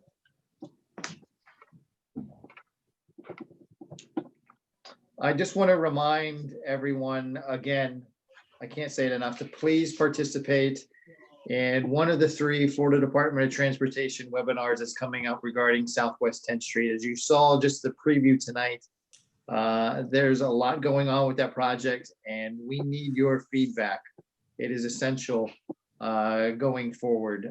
This is 5 years in the making, and I keep, I hear every now and then, oh, my voice doesn't matter. They're going to do what they want. That could not be any further from the truth. Your opinions and your feedback has helped us been able to craft this project to where it is today. Do we have some room to go? Absolutely. But you would have basically a 595 through the middle of our city years ago had we not stood up to this. And this is a collective effort and it's ongoing. So please, on Thursday, June 18th, Monday, June 29th, or Wednesday, July 1st, all from 7 to 8:30 p.m. Please participate in one of the Florida Department of Transportation webinars. They are, my understanding is the first half is supposed to be a presentation, and then there's actually a question and answer session for the residents. And if you have a questions or you're just not sure, then ask me, ask the mayor, ask FDOT at the webinar, but please don't give up on us now because we need you more than ever involved with this particular project. The other items that I have is after the charter amendments that were discussed at the county commission today was supposed to be a discussion on the CARES Act funding. That did not happen because of the outage. That will get continued till Thursday as well, starting at, well, the meeting starts at 1. When they reach it, who knows? But I still intend to speak and encourage any of you that have availability on Thursday to do the same. The Broward League of Cities Task Force spent a lot of time this weekend crafting our response to the county administrator's plan to spend those CARE dollars. And again, it's basically a Friday night special that it came out, a 2-page document on how to spend $340 million. So if you thought we would have given the city manager a tough time before on giving us a 2-page document on a charter amendment, can you imagine if he said, I want to spend $340 million and here's 2 pages how I intend to do it, and basically these 5 buckets. It's really eye-opening how they do business at the county level, and the more you learn, just the more it makes you roll your eyes. So I intend to Thursday to stand up, again for the cities and for Deerfield Beach in particular for our fair share, because it's not, it's inequitable for them not to share that money. And one of the and I actually on over the last couple of days, I've called all 9 county commissioners and had the ability to speak to 7 of them. And one of them said to me, well, what are the other 11 counties doing? Basically 10 of those are not at the moment distributing to their cities. And one is, although that's not all decided, but you have to look at Broward County in particular. So the other 11 counties that are receiving this money, they have large tracts of unincorporated areas. I mean, you're talking about, for example, Polk County, Pinellas County, Hillsborough County, Volusia County, Duval County. These are counties that have large unincorporated areas within them. within Broward County, we have 14,500 residents that live in unincorporated Broward County. The rest live in the 31 cities that make up Broward County. None of the other counties can say that. It is only because that we are these cities that Broward County received this funding. So now, not to share, and oh, by the way, the Friday night specials recommendation was to give the counties, to give the cities $0. That was the recommendation. I think we have some votes, after talking to the individual commissioners to get that funding, but we have paid out as a result of COVID-19. This was not brought upon us. The CARES Act said that these are eligible expenses that the city of Deerfield Beach should be entitled to reimbursement. I want to thank the city manager and for his staff also, because as part of this process, we've had to provide to the Broward League of Cities basically our numbers as to what our COVID costs have been and will be through December 31st. And the Broward League has then taken all 31 cities and compiled it into one document. But when they've asked for the numbers, and they've asked for them pretty quickly, actually, the city manager and his staff have been quick to respond. So it's not for the failure of Deerfield Beach to get those numbers out there. So that's coming up for vote on Thursday. I'm cautiously optimistic, but after I witnessed today, I guess anything can happen at the county level. Two other things I have for the city manager that came up for me today that I did not have an opportunity to speak with you in advance, so I apologize. I was asked, regarding Constitution Park, when that building opens, can the homeowners associations use it again for their homeowners association meetings? They would like to use that building again, so long as they practice social distancing and wear their masks. So if I could get some feedback when and if that could happen, please. And the second item is I'm also getting some feedback from a lot of the residents in Independence Bay with respect to their lake being used on the weekends. I know the ramp to the lake that you and I have talked about many times is actually county property. But we, as the city, have gone ahead and locked that gate. And every weekend that gate gets, cut and unlocked, and boats keep coming into that lake. And this weekend there was people water skiing in that lake. And from what I told, there was almost an accident. So now it's getting to be a public safety issue. So if we could, work with the county as to doing something better than a chain link that keeps getting cut every weekend, I'd like to follow up on that. Otherwise, that's all that I have for tonight. Thank you. Thank you very much. District 3. Well, all our pools are open, and in Village, 16 of them are operational, and they're being tended to by security, who's doing an excellent job in making sure it's residents only. The pools are open from 8 to 5, and they're constantly being supervised. Masks are being insisted on, or people are asked to leave if they try to get in without a mask.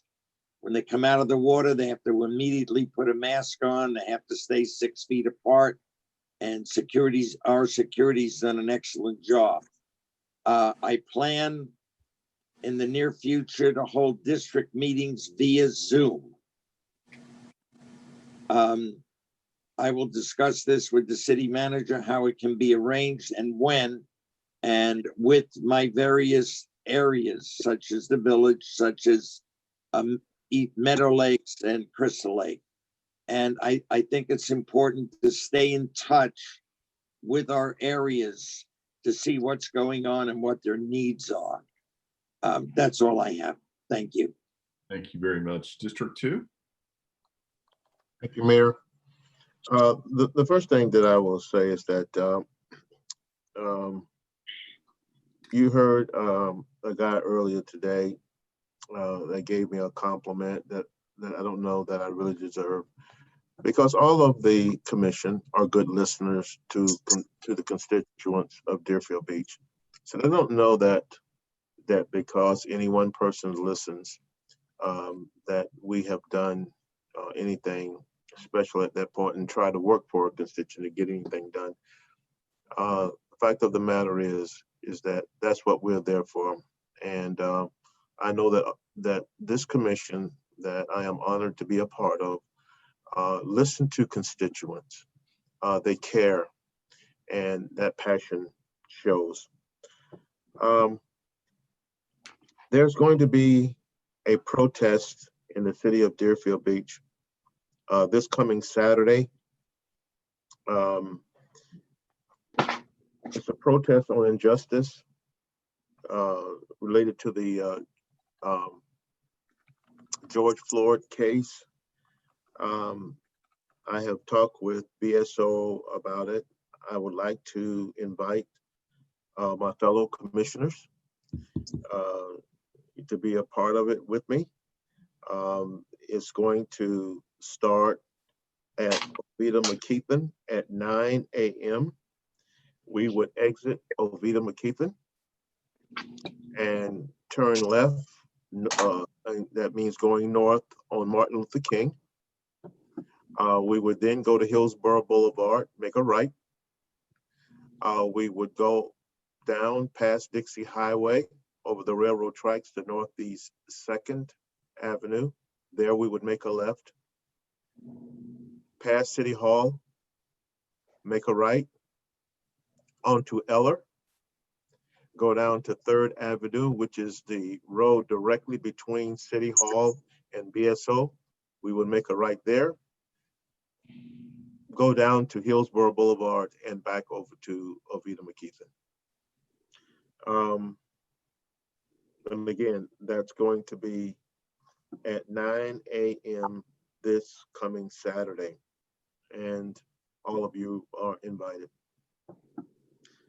The COVID-19 testing center over at the Oviedo McKeithen Recreational Complex. You know, I've seen a lot of people go over to get tested. I went over and I was a part of it. I got tested. They said that the results was going to come in 3 to 5 business working days. I haven't got my results yet, but I did go through the process, and so I got through that. So please tell everybody that you know that the city of Deerfield Beach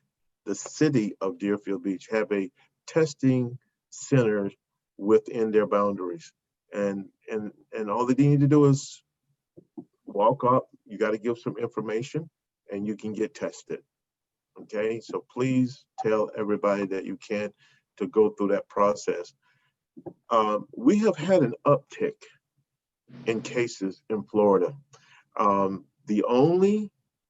I want to say that the only state that is above us is Arizona, and it may be Oklahoma. I forget the other, but we're up there. And so this virus is serious. It's extremely serious. So we need to get tested so that, you know, we can go through the quarantine process and do whatever else is necessary to do. So please tell everybody you know to go over to the Oviedo McKeithen Recreational Complex. You'll see the signs out there and get tested, please. I'd like to thank city staff and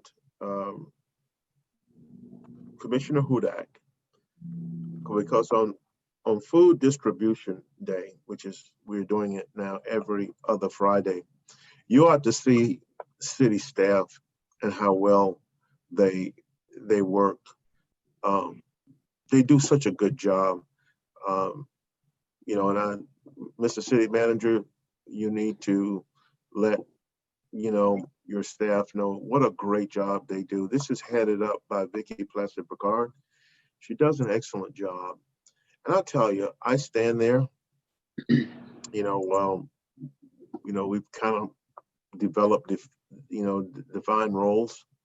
And people say thank you, guys, with tears in their eyes. And it's sometimes hard for me, you know, not to be emotional.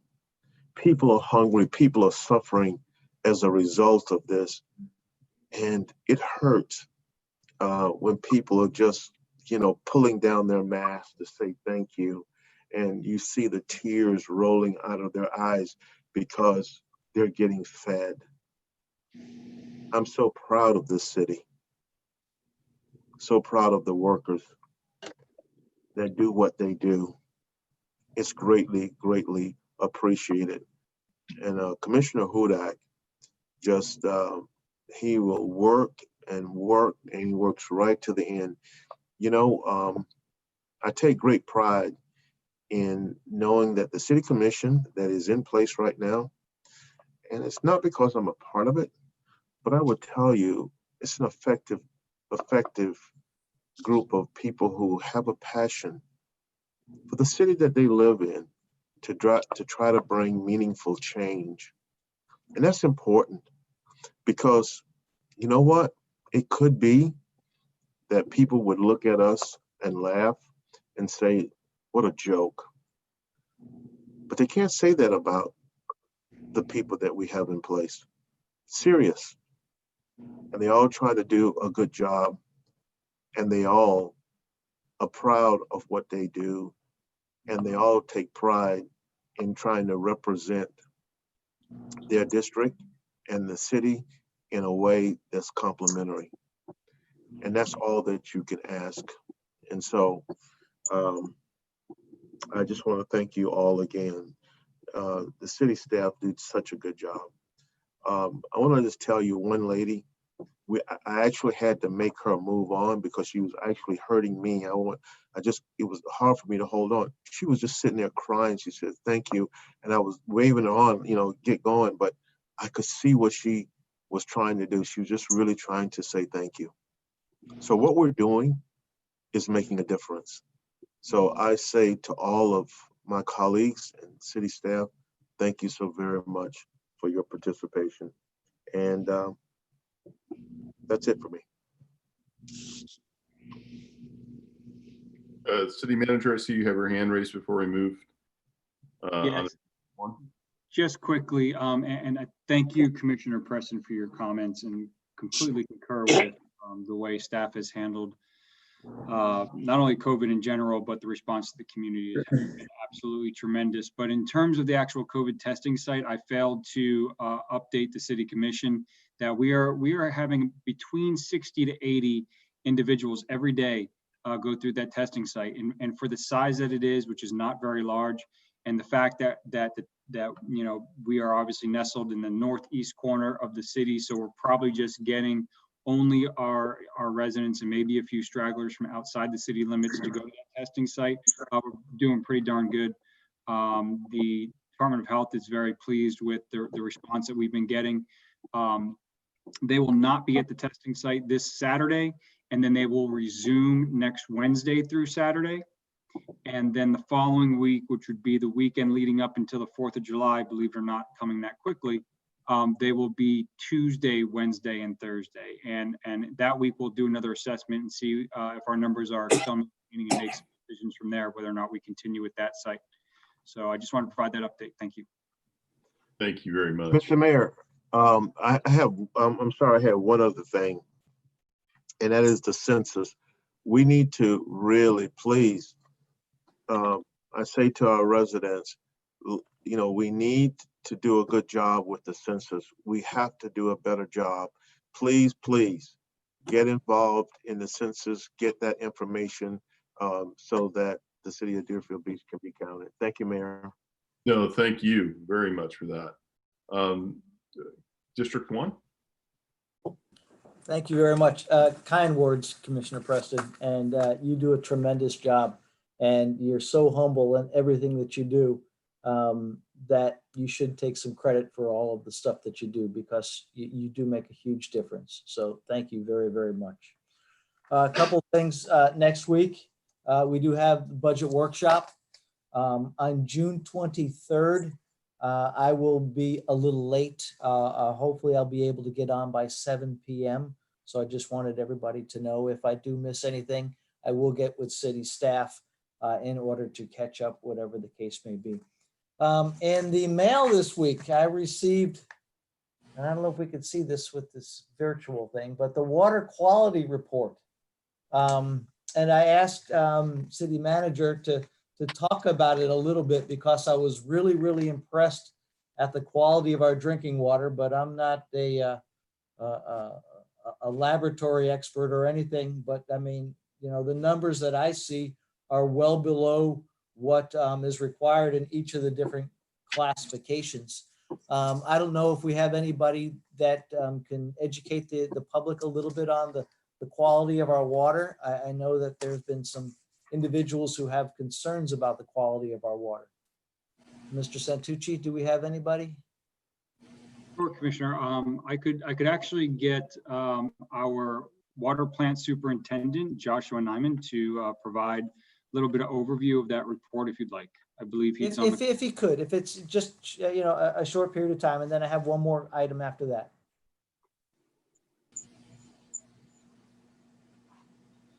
So, Ms. City Clerk, if you could unmute Mr. Nyman, thank you. Good evening, Commission, City Manager, Mayor. Can you guys hear me? Yes, sir. Yes, sir.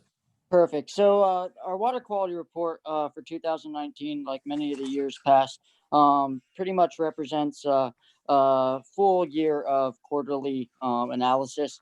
It ranges from trihalomethanes, which are a combination of chlorine that we disinfect the water, as well as our bacteriological studies that we do on our wells, as well as our finished water throughout the distribution system. If you don't have any questions in particular, most of the report shows that we have met or far exceed any of the water quality parameters that DEP or EPA set out for us. As far as anything in particular that I ask or answer for you, I'd be happy to. It's quite in-depth testing, which goes throughout the entire year. So if you would like, I can answer any specific questions you have in regards to it. I really don't have any specific questions. I was just, you know, amazed at the quality of the Deerfield Beach water. And I just want to thank, you know, you guys for everything you do. I know that you do routine testing, not only at the source, but even at the very end of the supply chain.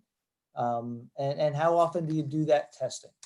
So we do that testing on a quarterly basis. We do lead and coppers, which are some of the ones that are really the end user. And actually those samples are actually collected by the end user. We get buy-in throughout the residents, and they actually collect that as a first draw, first thing in the morning, which shows any lead or copper within those lines. Our treatment is very unique. We have 3 different types of treatment within the plant, and it really gives us a very high quality of drinking water. So it really gives us the most benefit to be able to mix the 3 combinations and really fine tune our drinking water. Well, once again, Joshua, thank you very much for all that you guys do. I really, really do appreciate it. No problem, sir.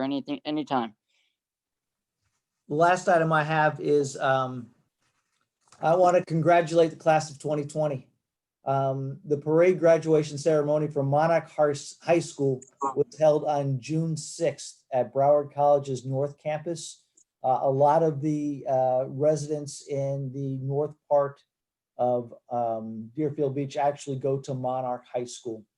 Since I was only a participant at the event, I do not have any details as to the participation or the number of students who attended, but I do want to say congratulations to my son, Lewis, and let him know I'm very proud of him. He graduated Monarch High School. The parade graduation ceremony for Deerfield Beach High School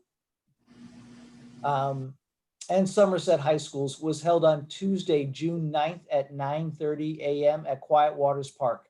We had nearly 200 graduates and their families participate in this event.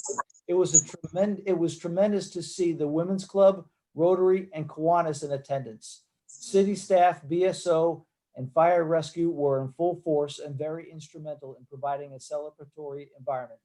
All elected officials were provided with a platform to express to the graduates our most sincere appreciation for their accomplishments.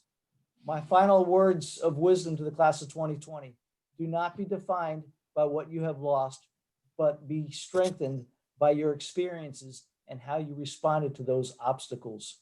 You are the next generation, and your dreams will change the world like no generation before. Take the torch and leave your mark. Put your stake in the ground and build the future that you want and you believe in. Your time is now. Do not waste your opportunity, but grab them with both hands and make your dreams a reality. Congratulations, class of 2020.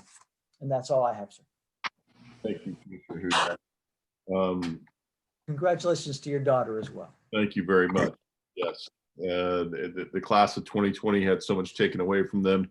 It was an outstanding job. It's a shame that it fell on the principals in the city to step up, where once again, the school board did not, but congratulations to City of Deerfield Beach's graduates of 2020. I want to say, Commissioner Preston, the work that you really hit on something. I don't like to toot our own horns, and I don't think that's what we're doing here, but I say that it is an honor to work with you gentlemen. I feel so comfortable in knowing that a lot of the issues in the city are being addressed. Each one of us have a certain wheelhouse that we're really, that we bring to the table that helps address some of the issues that we have in the city. And as a collective group, I'm so proud of the work that we've been doing together. We don't always agree on everything, but we're able to do it respectfully and get the job done. And it's been a long time when you start hearing people coming forward to say, hey, good job. Think about that. That's what we're hearing from people. And you don't get that often in government. So I'm very appreciative of it. I am going to be out of town, unfortunately, for this weekend. I will be out of town from Thursday until Monday. I actually will not even be able to have access to phone or internet or anything from Friday until Sunday. So I will not be able to participate in the march, Commissioner Preston, and I'm very disappointed that it's falling on this weekend, but this is a long planned trip for me, and it's a yearly trip that I go on, but I will be completely out of pocket. I do want to thank you for not only the work you guys have been doing on the food giveaways on Friday to help out those residents, but staff has stepped it up a notch to get it to the people that can't get there. So I know I received a phone call this week from the Palms thanking us for making sure that food's still getting to those places for the people that need it. And, our staff not only does a good job in the days of these events, but, we've had a gentleman who's called in for 3 meetings in a row concerned about how the coronavirus has affected him and his family. To give you an idea of what staff has to deal with when they call to try to assist and say, look, there's a food giveaway, which happens to be only a couple blocks away from this gentleman. And he berates them on the phone to the point where they're nearly in tears and says he doesn't have time to go wait in line to get food, despite coming to the commission saying, I need food. That kind of abuse that they get that people don't see is just wrong. So I want to thank them for what they do, for reaching out, try to do the right thing. How people respond says more about them and less about our staff. And I want to thank them for the hard work they've done with that and what they've had to go through with it. It's tough times, and we try to be patient and respectful and know that people are only voicing their frustrations because they're not necessarily mad at us, they're mad at the situation. But some people go above where they should be on that, and it's a shame. So I want to thank staff for having to put up with that. I do hope we get the bathrooms open soon. I know that's going to be a major issue, and I'm glad to hear that we're working towards that and getting that done right away. I would like staff, we received an email. I've heard a couple phone calls from people that are complaining about the boats on the intercoastal waterway and not following some of the no-wake zones and just some of the behavior that we've seen on the waterways. If we could make sure we're stepping up on that and doing something about it, make sure that BSO and FWC is able to step in. Commissioner Preston's right on with the census. We're way behind where we need to be with the census. We really need to try, and part of the struggle that we have in the city of Deerfield Beach is because we have such a wide variety of a melting pot in the city of Deerfield Beach. Certain segments of our community have a distrust of the census, and because of that, I think that's part of the reason why we struggle to get the numbers to where they should be. We need to get that message out to those residents that this is not something where ICE is showing up at your door or people are, the government's out to get you. This is something that we need to help provide the services that all of us need here in the city of Deerfield Beach. So we really need to start working hard to get the word out on the census. It's safe and it's much needed for the city of Deerfield Beach. So please, please continue to push for that.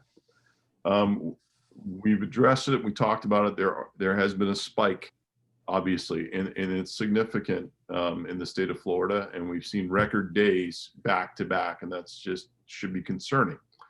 Saturday, I went to pick up my daughter from the airport, and on the way back, because she hadn't seen the ocean, she's been stuck in Chicago since December, took her along Fort Lauderdale Beach and drove all the way up to Deerfield Beach along the beach.